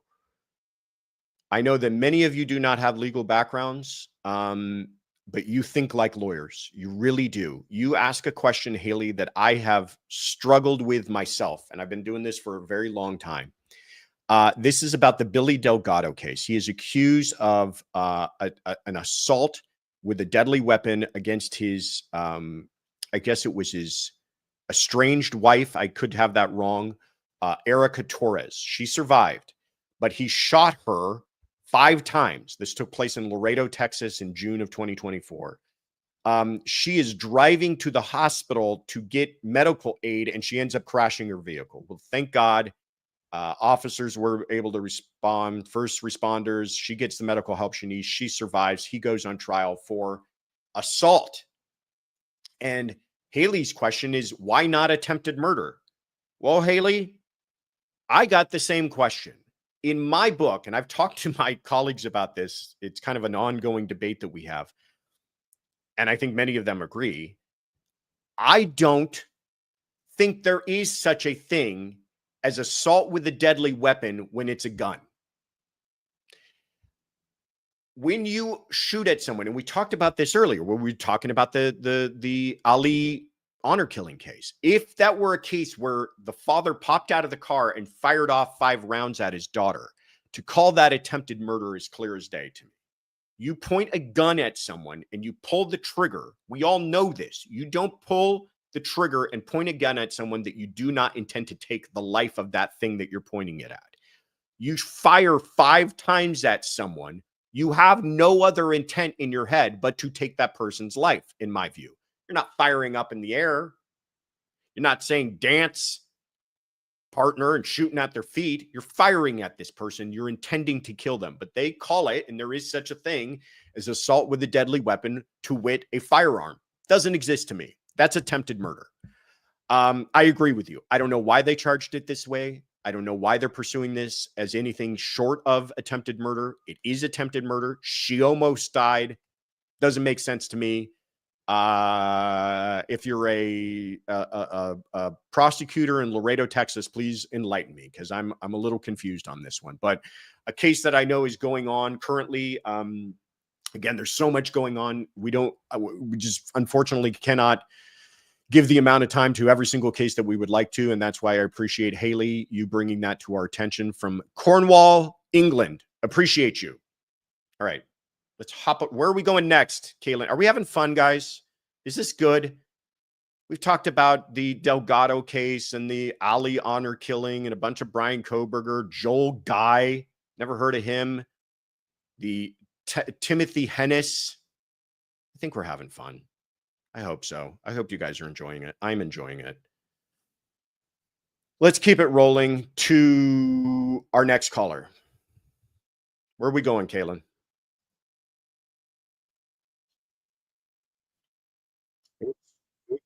Oops. I did a big setup with no follow through. Here we go. Front paw of the Nordic lion. Hold on. Hi, I'm calling from the front paw of the Nordic lion. That is, of course, the south of Sweden. If you look at the map, you can see that Norway, Sweden, and Finland kind of creates a lion. Anyway, could you take us inside a defense team, specifically when the client is not present? Are defense attorneys on the same team candid and open with each other, or do they keep the charade going, so to speak? For example, does Donna Adelson's team actually say to each other, "Poor old lady, just going on vacation, framed by the government," when she is not there? Or James Craig's attorneys, do they talk about him as he has been framed by his wife when he is not present? And also, how do you handle when two defense attorneys on the same team sees a case or a client differently? For example, if one thinks definitely plea deal, the other thinks, oh no, trial, how can you properly advise a client in that circumstance? Okay, bye. Hannah from Sweden. Let's put you on the map there. Can we zoom out? I want to see what she's saying about the paw, the lion. I'm missing it. Help me out. Where's the lion? Where's the paw? All right. Hannah's from Sweden anyways. We know that. The south of Sweden, she says. Thank you so much for calling. I love this question. This is a great question. Hannah wants to know, behind closed doors, when the client's not around, for cases like Donna Adelson and James Craig, what are they saying? What's the conversation taking place amongst attorneys? Do they believe what they're saying in court? Do they believe in their client's innocence? Does Donna's attorneys believe she's been entirely set up? Does James Craig's attorneys believe he's an innocent man? I obviously have not spoken to those attorneys personally, but I'll tell you this. You may not believe this, sarcasm. You may not believe this, but attorneys are humans too. And I know a lot of defense attorneys, and we talk about our clients. And yeah, we get it. We get it. We get that a lot of times this person's good for what they did. But it's not about that. That's not my job. You imagine if the job of a defense attorney would be to dime out your client when they know they're guilty? There would be no defense attorneys. The job of the defense attorney is to defend their client, even the guilty ones, even the really, really guilty ones, even the guilty ones who have a ridiculous story to tell. That's part of how our system works, and that's part of why our system is beautiful. Is if the prosecution's got the evidence, then that shouldn't be a problem. Now they're respectful of their clients. They're not trashing their clients, but they get it. You know when you've got a person who's good for it, and you know that you're trying to mount a defense and do the best that you can and call into question evidence and present an alternative theory. But there are some attorneys that do believe their clients, even when they have kind of outrageous stories, and they do understand it. And I will tell you this as well. I've had clients accused of things, and I believe that they're innocent. I believe that the government has got it wrong. And it's not a matter of they just happen to be paying me. It's a matter of I believe in what they're saying. And it's incredibly, I'll tell you what, it's hard. It's much more difficult, and it's much more stressful when you believe you're sitting next to an innocent person than it is when you believe you're sitting next to a guilty person. You try just as hard in either case, but as far as how much sleep you lose, it's hard. That's Fancy Nancy says, that's why I'm not a lawyer. And then Hannah wants to know, well, what if attorneys don't agree? That happens too. And that's why I have really avoided working with other attorneys. If it's somebody that I brought on board because I need help with something, absolutely. It's not that I'm not a team player. But I've had situations where clients have an attorney and they want to bring me in for trial counsel or for whatever other reason. They want another set of eyes. It never works. It never works because you need a captain. You need one person who goes, this is the strategy, this is what we're using. Because there are going to be difficult decisions to be made. There are going to be high risk decisions to be made. And you cannot have mutiny. You cannot have, people not believing in the game plan. And that's why when you see situations like, the Karen Reed case, where you had this team of lawyers all kind of working together, it really is remarkable that they're able to juggle all those egos and personalities and thoughts and theories on the case and unite as one cohesive team, which I think that they did remarkably well in that case. So great question, Hannah. I appreciate it. It's not a defense attorney's job to judge them. It's to defend them. I agree with you, Stephanie. It's not an easy job. Certainly a job that gets you a lot of criticism. But thank you, Hannah, for asking a wonderful question and calling in from Sweden. We appreciate you. All right. Who do we got next here? Where are we going?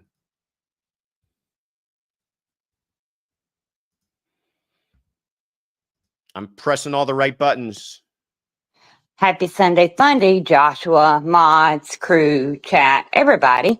I just heard an interesting conversation, Joshua, between Mark Garagos and Brian Enton. And Garagos thinks that the Toad and Taylor where the K-bar knife is. Do you think that's possible? Love to hear your take on it. And by the way, happy 50K. Well deserved, sir. You're awesome. CC is awesome. Thanks, y'all. Happy Sunday Funday. Bye. Oh, did I say this is Alicia K. Mayo from Humboldt, Tennessee? Because it is. Bye. I didn't know until the very end that was Alicia K. Mayo from Humboldt, Tennessee. So thank you. Otherwise, I'd had no guess as to who that was. Appreciate hearing from you. Let's put Humboldt, Tennessee back on the map. So Bryan, okay, where do I start with this? Mark Garagos gave an interview with Brian Enton. You know Brian Enton. We had him on the show. That's not Brian. That's Mark Garagos. There's Brian. We had Brian on the show a couple weeks ago for one of our Wednesday night lives. Really, really great show. You guys should check that out. Had a great conversation with him. He is a investigative reporter for News Nation. He also does some of the hosting duties. And one of their legal contributors is Mark Garagos. And Mark is on the show all the time. Mark's a good friend. And he talked to him about the Bryan Kohberger case. Should I try to get Mark Garagos on? Would you guys like to hear from him one night? He's got a big personality. Kaylin's given me raised eyebrows with a suspicious nod. We'll see. Maybe we'll see if Mark's got some time to come on the show. He's a funny dude. He's a character, so maybe you'd enjoy that. I don't know. We'll see. I'm getting reactions from people either way. I'm getting a bunch of thumbs up all the way to heck no's. We'll see. I don't know. He's a busy dude anyways. So they're talking about the Bryan Kohberger case, and he makes the comment that he believes that Bryan Kohberger told Ann Taylor, his attorney, where the knife is. And is that true? Here's the thing. I think it absolutely could be true. I think that if she is like most attorneys, she sat down with him and had extensive conversations with him about anything and everything he knows. That obviously is not going to change her strategy and her tactics, and she's going to fight the case and present her defenses. Even if she does know that he committed the crime and knows where the murder weapon is. It's not like all of a sudden she hears that information and she takes off her defense attorney hat. That's part of the job. I also wonder, though, how important it is to her to know. Is it important to her to know where the knife is to defend him? I don't think so. I don't see how that really plays a role. They're not trying to mount some sort of self-defense here where they can say that he was holding the knife. They're saying it's not him. It was somebody else. Her having that knowledge doesn't really aid her. The only situation I was thinking of is if she felt that somehow it might be a negotiation tactic to her. And if she felt like he did have that information, is that something that if push came to shove and they were trying to get a plea deal done, she could have offered to the prosecution. I am not saying, disclaimer, disclaimer, disclaimer. I'm not saying anything I'm about to say is true. This is all speculation. But I could imagine her having a conversation with Kohberger where she says, I'm going to go and I'm going to make my best effort to get them to remove the death penalty from the table. But they're probably going to want something from you. Do you know where the knife is? And if he says, yes, here's where it's located. She now knows, and she has that in her back pocket for if she feels like the prosecution doesn't want to take it off the table, she could dangle that carrot in front of them. Looks like that conversation never took place. Looks like they were willing to take the death penalty off the table as long as he entered a plea to everything and waived his right to appeal, which he did. But could she still know?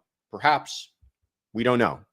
We don't know, and I doubt that we will ever find out.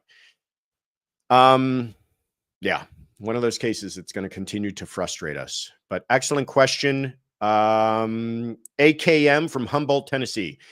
eBay Warhol, Tracy Fagan, thank you so much, says, it's the defense job to protect the constitutional rights of the accused. It is very true. I heard it from my law professor when I was in law school that a defense attorney is in law enforcement just as much as anybody else. It's just they're trying to enforce the laws against the government. So thank you, eBay Warhol, for that super chat. All right, let's keep the trainer rolling here.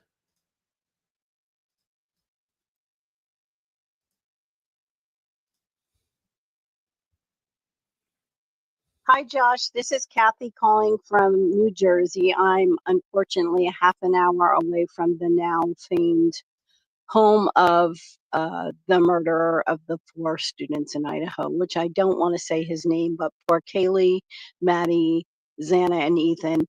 I feel so bad for them. I have a question. I was watching something about Mark Garagos speaking, and I heard something called attorney-client privilege, which I've heard before, but he says we know it survives the client's death. I was wondering if you could give him more detail what that means, because I wonder, does that mean that once the client is dead, that they no longer have that client attorney privilege and can speak? Thank you very much for taking my call. Kathy from New Jersey. Let's put New Jersey on the map, shall we, Kathy? Thank you so much for calling. Excellent question. There we go. There's New Jersey, in case you guys forgot where it is. Thank you so much for calling in. Here is, again, we get another Mark Garagos reference here. Apparently he was busy this week talking about this case, and a lot of you guys were watching it. Was it on News Nation? I'm guessing it was, right? That you were watching these interviews with him. Oh, there's a much more dynamic Mark Garagos. He's a funny guy. I get why he gets a lot of grief, but he's a funny guy. He's a nice guy.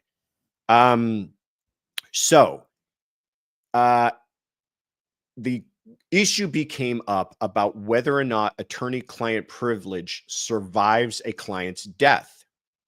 And the answer to that is yes. And I'll explain to you why that is, and also give you an example of that taken to the very extreme. Anybody ever heard of Lizzie Borden? Lizzie Borden was put on trial for the axe murder of her mother and father, stepmother actually, and father in 1892. This was the crime of the century at the time. She was accused of murdering her father and stepmother in their home with an axe. There were nursery rhymes about this. There's a song about it. There's it became one of those things that captured the entire attention of the nation. If you can imagine, if court TV and the internet was around at that time, it would have been all that we were talking about. She was acquitted for this crime, if that doesn't blow your mind. Her attorneys who had represented her, That law firm still exists. Obviously, the attorneys have long since passed, but the firm still exists. The firm still maintains her files, and the firm is still holding on to those documents and refusing to turn them over, citing attorney-client privilege, despite numerous requests, not from the media because they want to get to the bottom of the Lizzie Borden case, but because of different museums who want to kind of,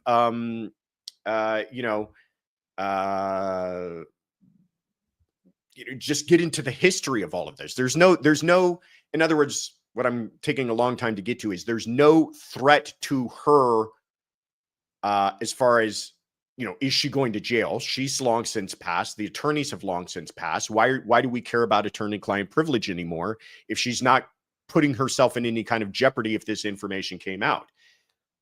Well, the U.S. Supreme Court did consider this issue in the case of Swindler and Berlin versus the United States. This had to do with the Whitewater inquiry into President Clinton. If you remember this was out of 1998.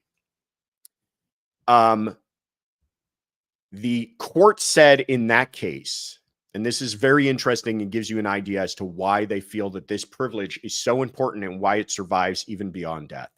Clients may be concerned about reputation, civil liability, or possible harm to friends or family. Posthumous disclosure of such communications may be as feared as disclosure during the client's lifetime. The whole reason we have this privilege, and most privileges between married couples, between patients and doctors, between patients and therapists, between a parishioner and their priest, is we want to encourage open, free, unfettered communication. You have to be able to believe that anything you say to your attorney is going into a forever vault. And that includes if you're worried about your reputation beyond your own death. How will this affect your generations to come? If you are fearful of that, you're not going to be freely communicating with your attorney. So this privilege does survive beyond all of that.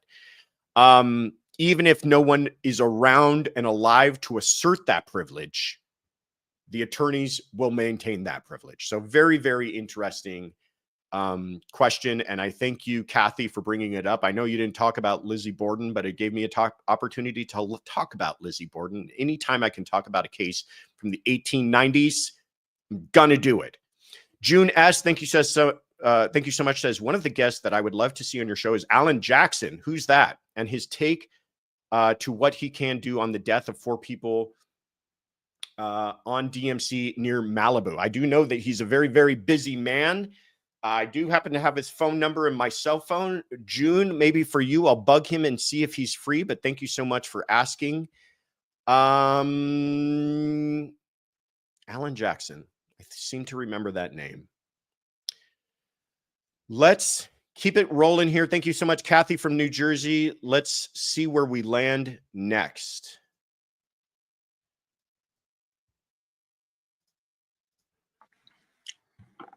Hey, Josh, it's Justin from Westfield, Indiana, the fastest growing city in Indiana, in parallel to your channel.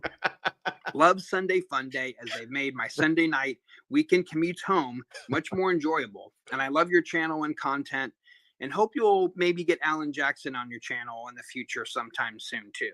Anyway, isn't one benefit of civil suits to depose the defendant? And could the Idaho victim families in a civil suit against Kohberger get him to talk in a deposition, or would he just lie anyway and give "I don't recall" answers? With this sentence, I don't think he'd need to plead the fifth, if you can even do that in a depo. But I just wondered if getting answers from deposition through a civil suit would bring some value, even if judgment-proof defendants couldn't rub 2 nickels together, as you like to say. Keep up the great content and work. Thank you very much. Justin, one of my dudes calling in. Thank you so much from Westfield, Indiana, the fastest growing city in Indiana. Appreciate you, Justin. Great question too. Couldn't they force Bryan Kohberger to talk during a deposition in a civil suit? And the answer to that is theoretically yes. People get sued, people get deposed, and people are ordered to sit for depositions. Let's think about it, though, logistically and in practice. One, he could say he still has a Fifth Amendment right here. Now you say, well, wait a minute, he's been convicted. Isn't that all over? Doesn't he no longer have a Fifth Amendment concern?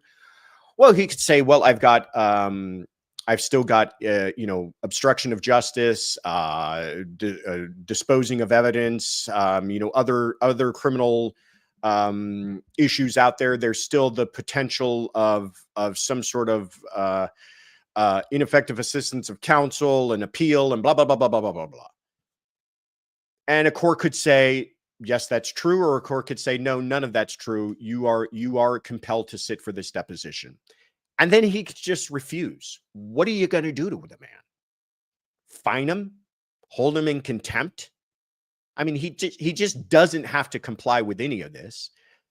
But let's say in some sort of bizarro world, he does comply.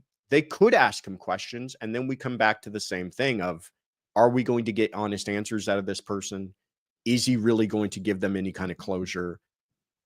The more I think about this, the more I feel like the therapist, says, like, anyone believe anything he has to say. I feel like, why give him anything? Why even give him the opportunity to say anything? Because what is he gonna say? I would like to know where the knife is. I would like to know who he targeted in that home. I would like to know, did he plan on killing everyone that he saw? I would like to know all these things. But would he give us those answers? And would those answers be satisfactory to us? And the biggest question that all of us have when we're talking about this, there's really only one question we're talking about. We want to know why. And is there an answer to that any of us who have normal brains and kind hearts would honestly believe? There's no answer. He did a thing beyond imagination, a thing that is truly evil. There is no answer to that. There is no reason to that will make us feel any better about any of this. Don't give BK the soapbox, says Maureen from Monterey, and I kind of tend to agree. I want the answers too. It's not that I'm saying I don't want the answers, and it's not that I'm saying I don't want him to sit there and tell us why you did what you did. But I don't think we'd ever have that moment. But Justin, you bring up a good point. Nonetheless, they could try to depose him. They could sue him. You can sue people that don't have two nickels to rub together. It doesn't prevent you from doing it, but I don't know if it would actually get them the results that they're looking for, or any more catharsis, any more closure, any more whatever it is that they're looking for out of this man. Anyhow, there they are again. Beautiful kids. So sad. Thank you, Justin from Westfield, Indiana. Let's keep it rolling here. Hi, Josh. This is Kristen from Vienna, West Virginia. That's Vienna, West Virginia. I'm a relatively new subscriber. I found your channel about a week or two ago when I was searching for interviews, and I came across your interview with Lauren and John from Hidden True Crime, and I'm a huge fan of their channel, and I was really impressed with your interview skills, so I decided to subscribe. So my question is more of a personal work experience. You seem to really have a knack for talking to the camera. I was wondering if you had any previous media or hosting experience, and what made you decide to make the jump to YouTube. I'm really enjoying your channel, and keep up the good work. Thank you. Bye. Kristen from Vienna, West Virginia. How sweet of you. That is very, very kind. I appreciate you saying that. You're making me you're making me smile in my heart. So I appreciate that. The answer is no, I don't have previous media or hosting experience. I have been doing a podcast for a while now before we started Courtroom Confidential, if you guys aren't aware of. The way this whole adventure started for us is there is a channel on YouTube called True Crime News. It used to be called True Crime Daily, but now it's called True Crime News. They've been around for a long time. They've got 5 million subscribers. They're a very, very big channel. And they have a podcast type show that's hosted on that channel, amongst other content, by Anna Garcia, who we interviewed on this channel not too long ago. She's been hosting their True Crime News podcast that's also on YouTube for a long time. And I was a guest of hers a couple of times. And then the producers of that channel asked me if I would like to host my own podcast, whatever you want to call it, podcast show on their channel. And I said, sure. And I never thought about doing it. And it sounded like fun and I, just kind of a side project to get into. So we started doing that. How long ago now, Tiff? A while ago. I can't remember. It's been years. And it's called The Sidebar. It's at there's the link there. It doesn't have its own channel. It's just if you watch the Sidebar episodes on True Crime News. Started doing that for a while, started to get more and more comfortable about it. And then about a year and a half ago, we decided to start our own channel. And that's what you're looking at right now, Courtroom Confidential. So I appreciate you, Kristen. It makes me feel good. I kind of needed that little boost to the self-esteem on a Sunday morning. So thank you for watching. Thank you for subscribing. Thank you for your support. And thank you for the kind words. I like that. I'll take those comments any day of the week. All right. Let's keep it rolling here. Where are we at?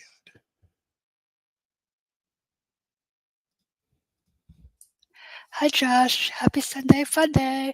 This is Cleo from Alpharetta, Georgia, and I had a question about execution. What happens if they botch the execution and you survive? Do they get another go at it, or is it a one and done situation and you go back to prison? I don't know. Anyway, have a good day. Cleo from Alpharetta, Georgia. Let's put you on the map, first of all, just so everybody knows where Alpharetta is. There we go. Oh, just outside of Atlanta there. Awesome. Well, thank you so much, Cleo. Cleo, boy, did you open a can of worms here on this one. So I tried to look into this about botched executions. The answer to your question is it doesn't legally change anything. The actual execution of the execution still needs to be done. And just because it's been botched doesn't somehow make that person free to go or make that person no longer eligible for the death penalty. But I decided to look into this, and in my research of this, let me show this with you. See, Kaylin, you told me how to do it, and I still don't know how to do it. So I'm just going to do it my own old-fashioned way. Here we go. Check this out.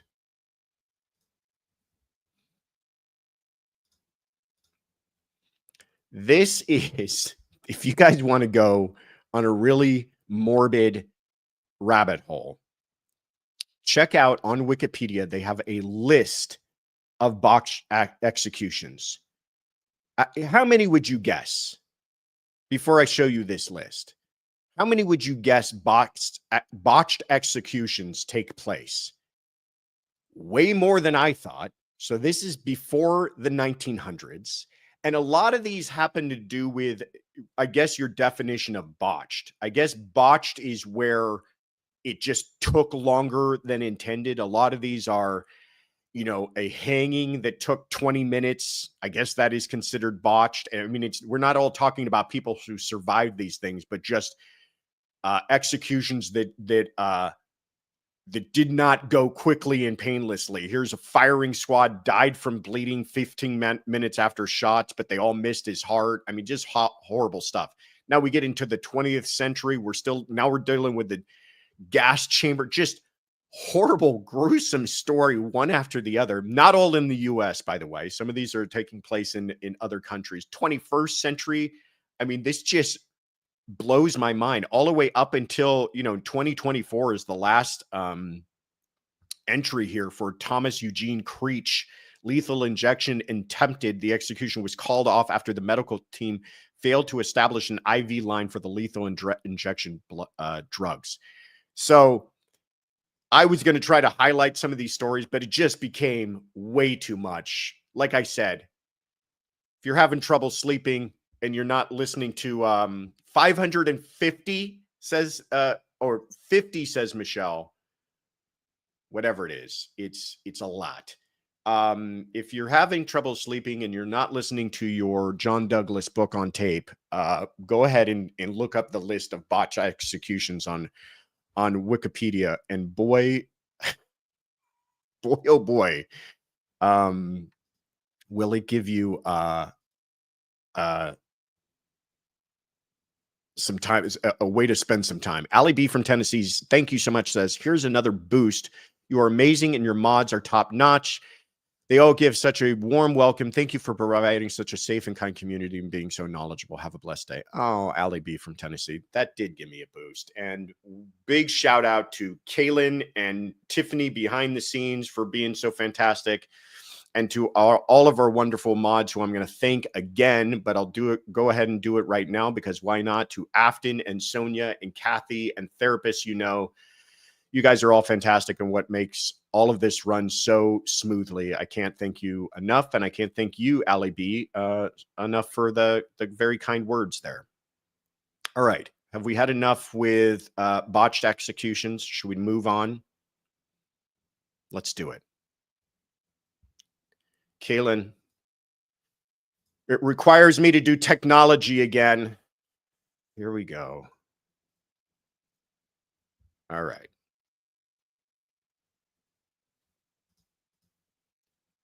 Ni hao, Josh and CC fam.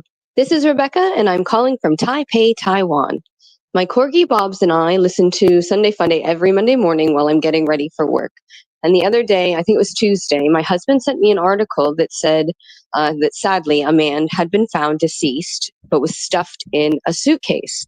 And this is actually near us where we take Bobs for a walk in Xinzhuang. But I immediately thought of everyone's favorite narcissist, Sarah Boone. But then I was listening to another show yesterday, and he was reporting a Sarah Boone update. Turns out her appellate lawyer had asked to be removed. He doesn't want to do appeals anymore. With such a coincidence in my week, I knew this was my time to shine and put Taiwan on your map. So I'm going to ask, before the Sarah Boone saga is completely finished, how many total lawyers will she have been through? Maybe you could put up a poll or do like an over-under. That sounds like Sunday Fun Day to me. All right, have a good day, guys. Bye-bye. Zaijian.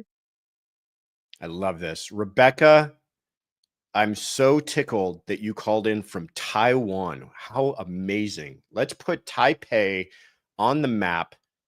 Zoom out there for a second, Kaylin, so we can see how far away we've reached on this little channel. That's incredible.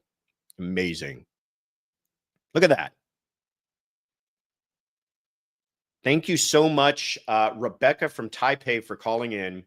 And with a great question, too, getting us back to Sarah Boone.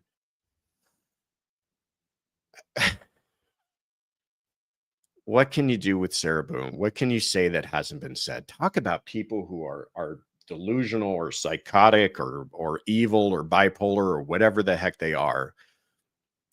She needs a tune-up in her brain for many reasons. But let's go ahead and guess this. How many attorneys, and I think I have my total. How many attorneys do you think she has gone through so far? Do you guys have a guess? Let's see here. CH says 8. give you guys a quick second. So here we go. Afton says 11. Kathy says 11. Liz says 13. C. Taylor says 11. Here's the number I came up with. She went through 8 attorneys in the lead up to trial. Her 9th attorney was James Owens, who volunteered to take the case. He's number 9, and he tried the case for her. Then she got an appellate attorney, so that's number 10, and then she got a second appellate attorney who just now quit again. So that's number 11 in my count. I think it's up to 11 total. If I'm missing some, that don't blame me. That's still an incredibly high number. And so she's going to at least have 12 because she's going to need another attorney to handle her appeal. 12 and counting this one. 12 counting the brand new one or counting the one that just quit. There's where the question comes. Mary Fitz says 13. P from Boston says 12. My count was she's had 11. She's about to go to her 12th. So maybe we're all, 9 trial plus 1 appellate. So more than 11 before she's done. I think we're at the same number here. 12. Will there be a lucky 13? So I think our final guess is somewhere around at least 12 or 13. Kathy says I'm correct. Thank you, Kathy. So if we're guessing for the future, yeah, odds are at least 12, maybe as many as 14, who knows? It's amazing to me that the appellate attorneys can't even stand her. They don't really deal with the client all that much. They deal with the paper. They're sitting there in front of a computer dealing with the paper, but this person's so miserable that she's making the appellate attorneys' lives miserable. Pretty incredible stuff. Thank you so much, Rebecca from Taipei, Taiwan, putting Taiwan on the map for the first time. Ali B from Tennessee again. Thank you. Says also you can start looking into and covering the horrendous case in Tennessee about the family of 4 who were murdered. Oh, I do know about this. Yes, and we do want to cover that case. Tiffany was just talking to me about this, about the baby was left on the lawn and there's a murdered family inside of the home. Yeah, we will definitely cover that. I forget the name of it, but great suggestion, Ali B. We're all over that one too. All right. Let's keep it rolling here.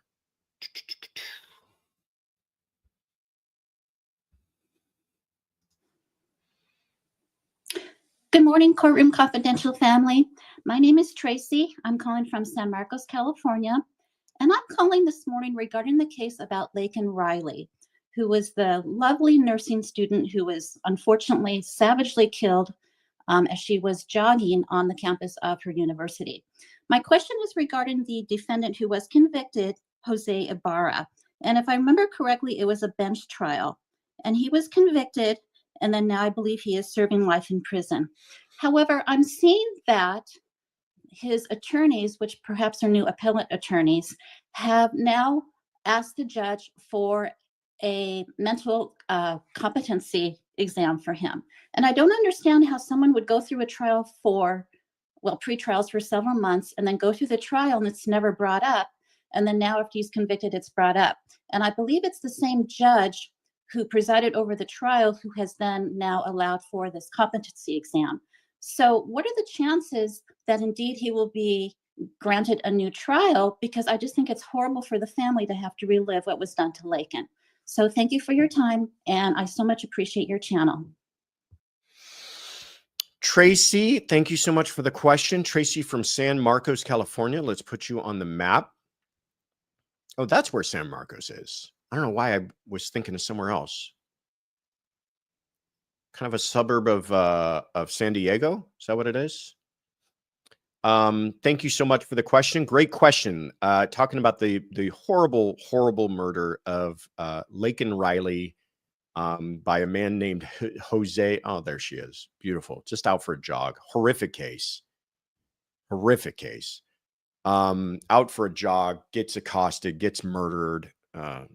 Horrible stuff. Jose Ibarra is arrested, and he does go to a bench trial, which was kind of Shocking, but not really if you think about it. It's such a horrific case. I doubt he was going to do much better in front of a jury.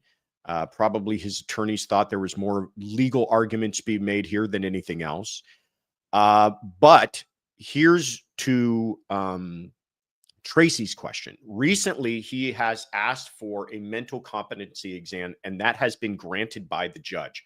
This is Judge Patrick Haggard.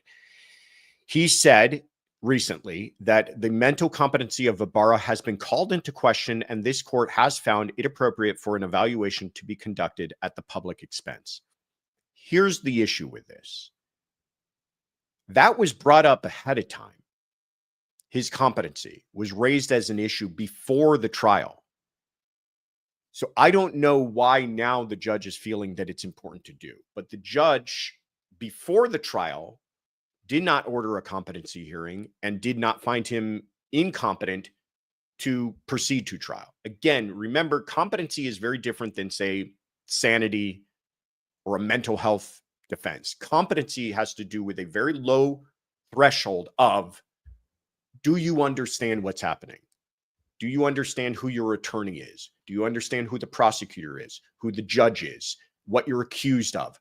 Very basic stuff, elementary school type stuff. And it's usually you have to be completely kind of out of your mind to not be found competent. So I don't think it's going to cause any troubles here. My question, though, is why is it being raised now and why wasn't it addressed beforehand? Because what if there is a nightmare scenario where they do, during this evaluation, have some experts say, no, this man is not competent. Now you've tried and convicted a person that should not have been competent to stand trial. And what do you do with that? You got major problems is what you do with that. I don't think that's going to happen here. I don't think that it's going to be an issue. I think that they will likely, because of that low threshold, find that he was competent and just kind of deal with the housekeeping of all of this, and he will go on to be convicted. But as we were talking about this, it makes me think about, again, how important it was that Bryan Kohberger waived his rights to appeal, because Ibarra did not. He went through a trial, and you could say it was not. It was almost like a slow plea of a trial, but he went through a trial, no jury, had a judge, put on witnesses, was convicted, and he maintains his rights to appeal. And already we're seeing what we would have been dealing with Bryan Kohberger had he been convicted immediately. Do you think they would have shied away from filing something like this? He wasn't competent. He was not mentally well. Every single possible issue for years and years and decades to come would have taken place in the Bryan Kohberger case, and all of that is being avoided now because of the having him waive appeal. So it is important, and it's important to remind ourselves of the difference between a conviction at trial and taking a plea is sometimes way more than just the consequences of the death penalty or life in prison without parole. Beautiful young woman, again, had their life stolen. All right, guys. It's that time. It's getting to that sad time. Get out your Kleenexes. We're getting close to our final couple of questions here. This has been fantastic. Covered a lot of territory, covered the entire world. We made it all the way from Sweden to Taiwan and back to Tennessee. Hellcat became a member. I love it. Love that name too, Hellcat. Thank you. Tangling with Gina. Thank you so much. That's CrimeCon 1 month from tomorrow. Come help me celebrate. Oh, yes. Tangling with Gina. We will be there. Is it a month from tomorrow? Good grief. Time is moving quickly this year. 1 month from tomorrow. Tiffany, are we ready? Do we have everything ready to go? That is what we call a theoretical question, because I know we don't have everything ready to go, and I'm just shouting at her in front of everyone. We got 1 month, sweetheart, to put it together before CrimeCon and before we go out there and wish Gina a happy birthday. So we will be there. Hope you guys will all be there. CrimeCon discount code of courtroom, all in caps, all one word, and you get 10% off. Please check it out. We hope to have as many of you there as possible. And I say hi to you folks. I've heard your voices now. I've never seen your beautiful faces. Would love to see you in person. All right. Let's get it down to the final couple of questions here.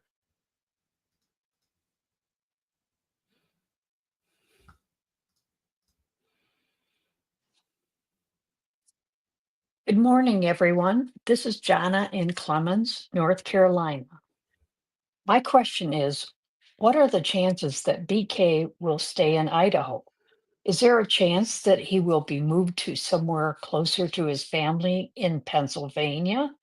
Can he make any request to be moved, or can the prison decide they want to get rid of him? Thank you, Josh and crew. This is my favorite podcast, and I've learned a lot. Oh, Jana, that's so sweet. Jana from Clemens, North Carolina. Thank you for calling in. Let's put Clemens, North Carolina on the map. Talking about the Bryan Kohberger case again. Any chance he's going to be moved out of Idaho? I'm going to just say a flat out no, Jana. I appreciate your kind words. I appreciate everything you learn on this show. And I think one of the things you're going to learn is he's never leaving Idaho. And there's a few reasons for that. One, he owes Idaho 4 life terms. He committed crimes in Idaho. He took the lives of these 4 beautiful people in Idaho.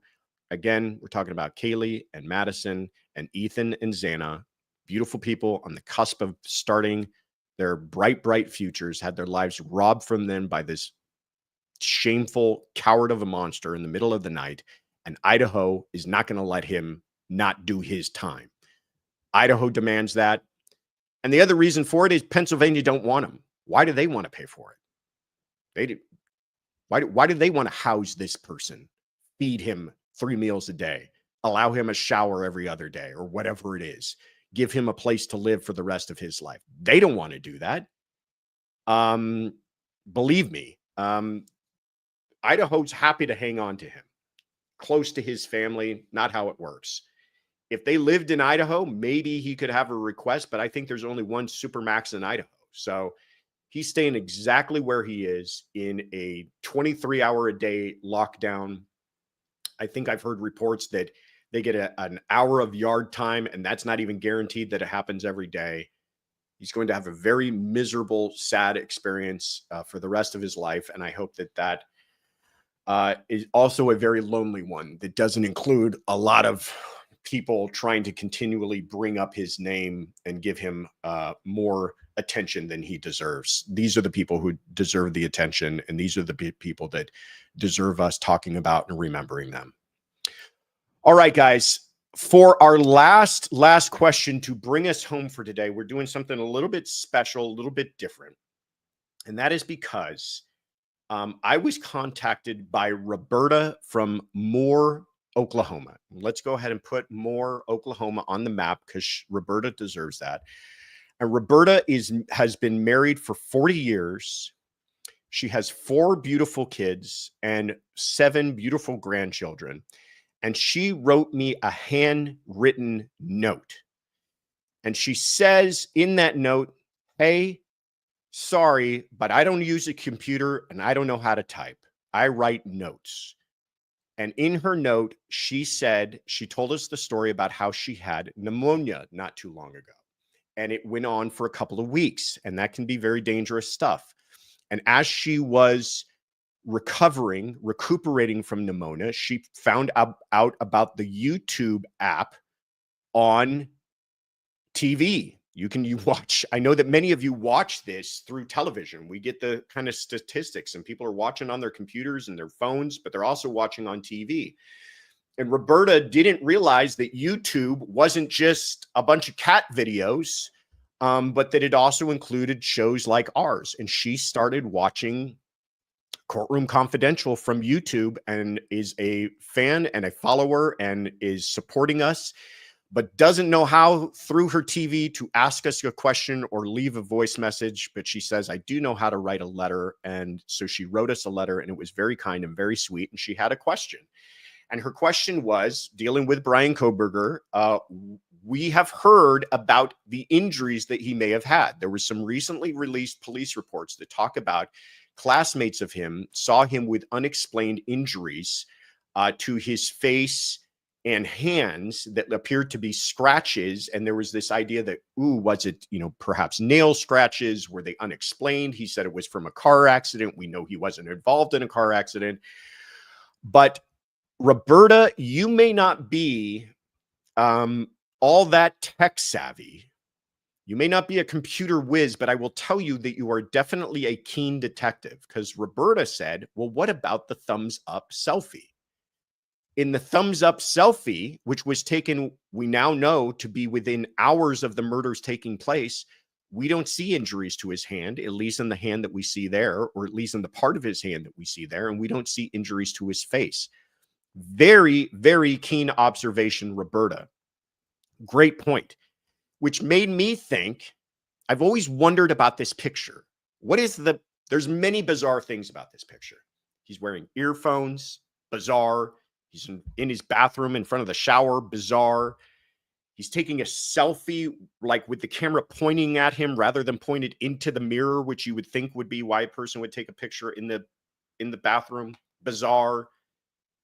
But also he's got that buttoned all the way up. I thought that was so fascinating. Is that perhaps to cover up these injuries, Roberta? I don't know. But I love that you made that observation, and it was something that I had missed. But like I said, you may not be, you may not have a career in hacking, but you definitely are a keen observer of the facts and evidence. And I appreciate you so much, Roberta, for all your support. And I hope that you're doing well, and I hope you're on the mend, and I hope you're watching us on TV right now. That is all our calls for this week. You guys have been all fantastic. All right. Shut up, Ritter. Get to the announcements, and get to the announcement of who won our giveaway. First of all, let me share something with you. If you guys would like to leave us a message, how do you go about doing that? I'm about to show you right now. You go to thecourtroomconfidential.com and you click on this button right here, send us a voice message. Up pops this window and you can leave us a message. If you want to know how to become a member, you click on become a member and up pops this prompt on all the benefits of becoming a member. And a lot of you have done that, and I hope that you're enjoying it. We put a lot of work into it.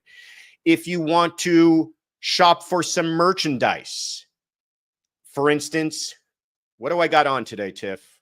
What is this color? The most important question we're going to answer today. What is the color of this t-shirt? If you want this t-shirt or many others like it, we got everything. We got t-shirts, we got hats, we got sweatshirts, we got mugs, we got hats, we got fleeces. We've got a bunch of stuff for you guys. Please check it out on the shop. And the reason I highlight the shop is because that is what our winner of our 50,000 subscriber giveaway will be getting today. First, though, one thing I wanted to tell you guys, we have really made an effort. Let me stop sharing this for you. To always do our goal is to always do our live streams without ads during the live stream. We think that that's important. We don't want to have you watching this live and get it interrupted by an ad. But because of that, we are very excited to announce that we now have a sponsor for the first time. It's our first sponsor. We don't have sponsors on this show, and that's because we never wanted to come to you with something that we didn't believe in ourselves. Our first sponsor ever, however, is a company called Aura. If you have dealt with robocalls, I get them all the time. It is infuriating how many robocalls I get. Spam emails, people, your personal data getting leaked, leaked passwords. Aura is what you need. Aura is a all-in-one digital security platform.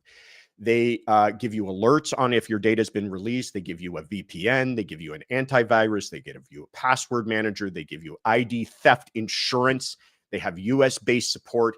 It's fantastic. I've been using it. I get emails now constantly from companies I've never even heard of saying, thank you for your request. We have removed your information from our files.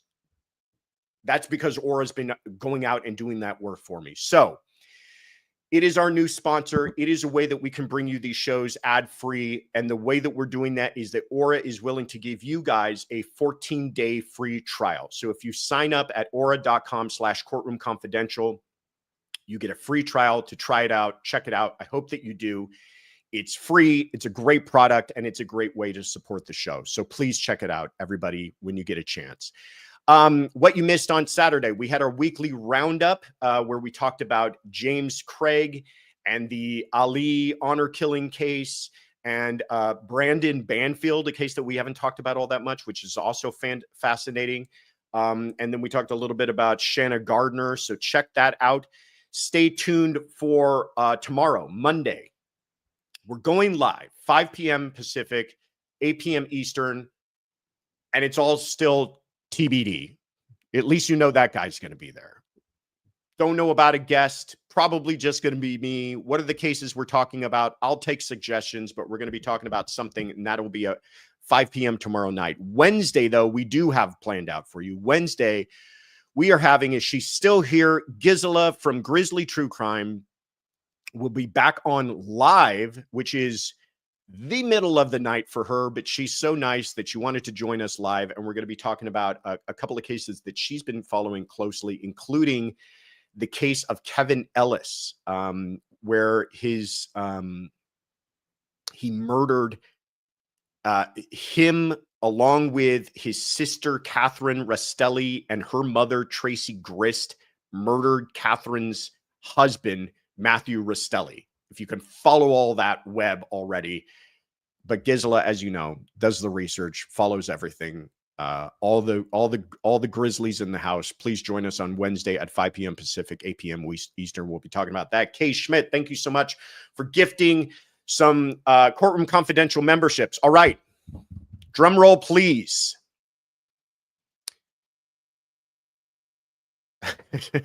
This is our 50,000 subscriber giveaway. You entered all this week. We got hundreds of entries. It's for a $100 gift card to our Courtroom Confidential shop. All that good stuff I showed you earlier. And our winner is Cheryl R. I hope you're still here, Cheryl. I saw you earlier.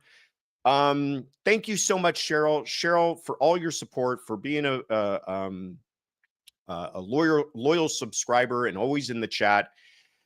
We hope that you appreciate that. Cheryl, Tiffany, what she has to do? She has to email you at our new email address, right? It's info@viafortuna.com. Is that what it is? viafortunamedia.com?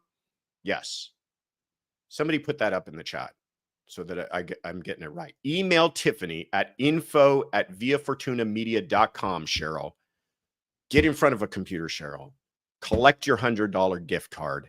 Thank you so much, Cheryl, for all your support. Thank you, everybody, for all your support. 50,000 subscribers blows my mind for this tiny little channel that we put together with shoelaces and scotch tape, and we managed to create this community with all of you. So we're now at 53. Sorry, shut my mouth. Thank you guys so much.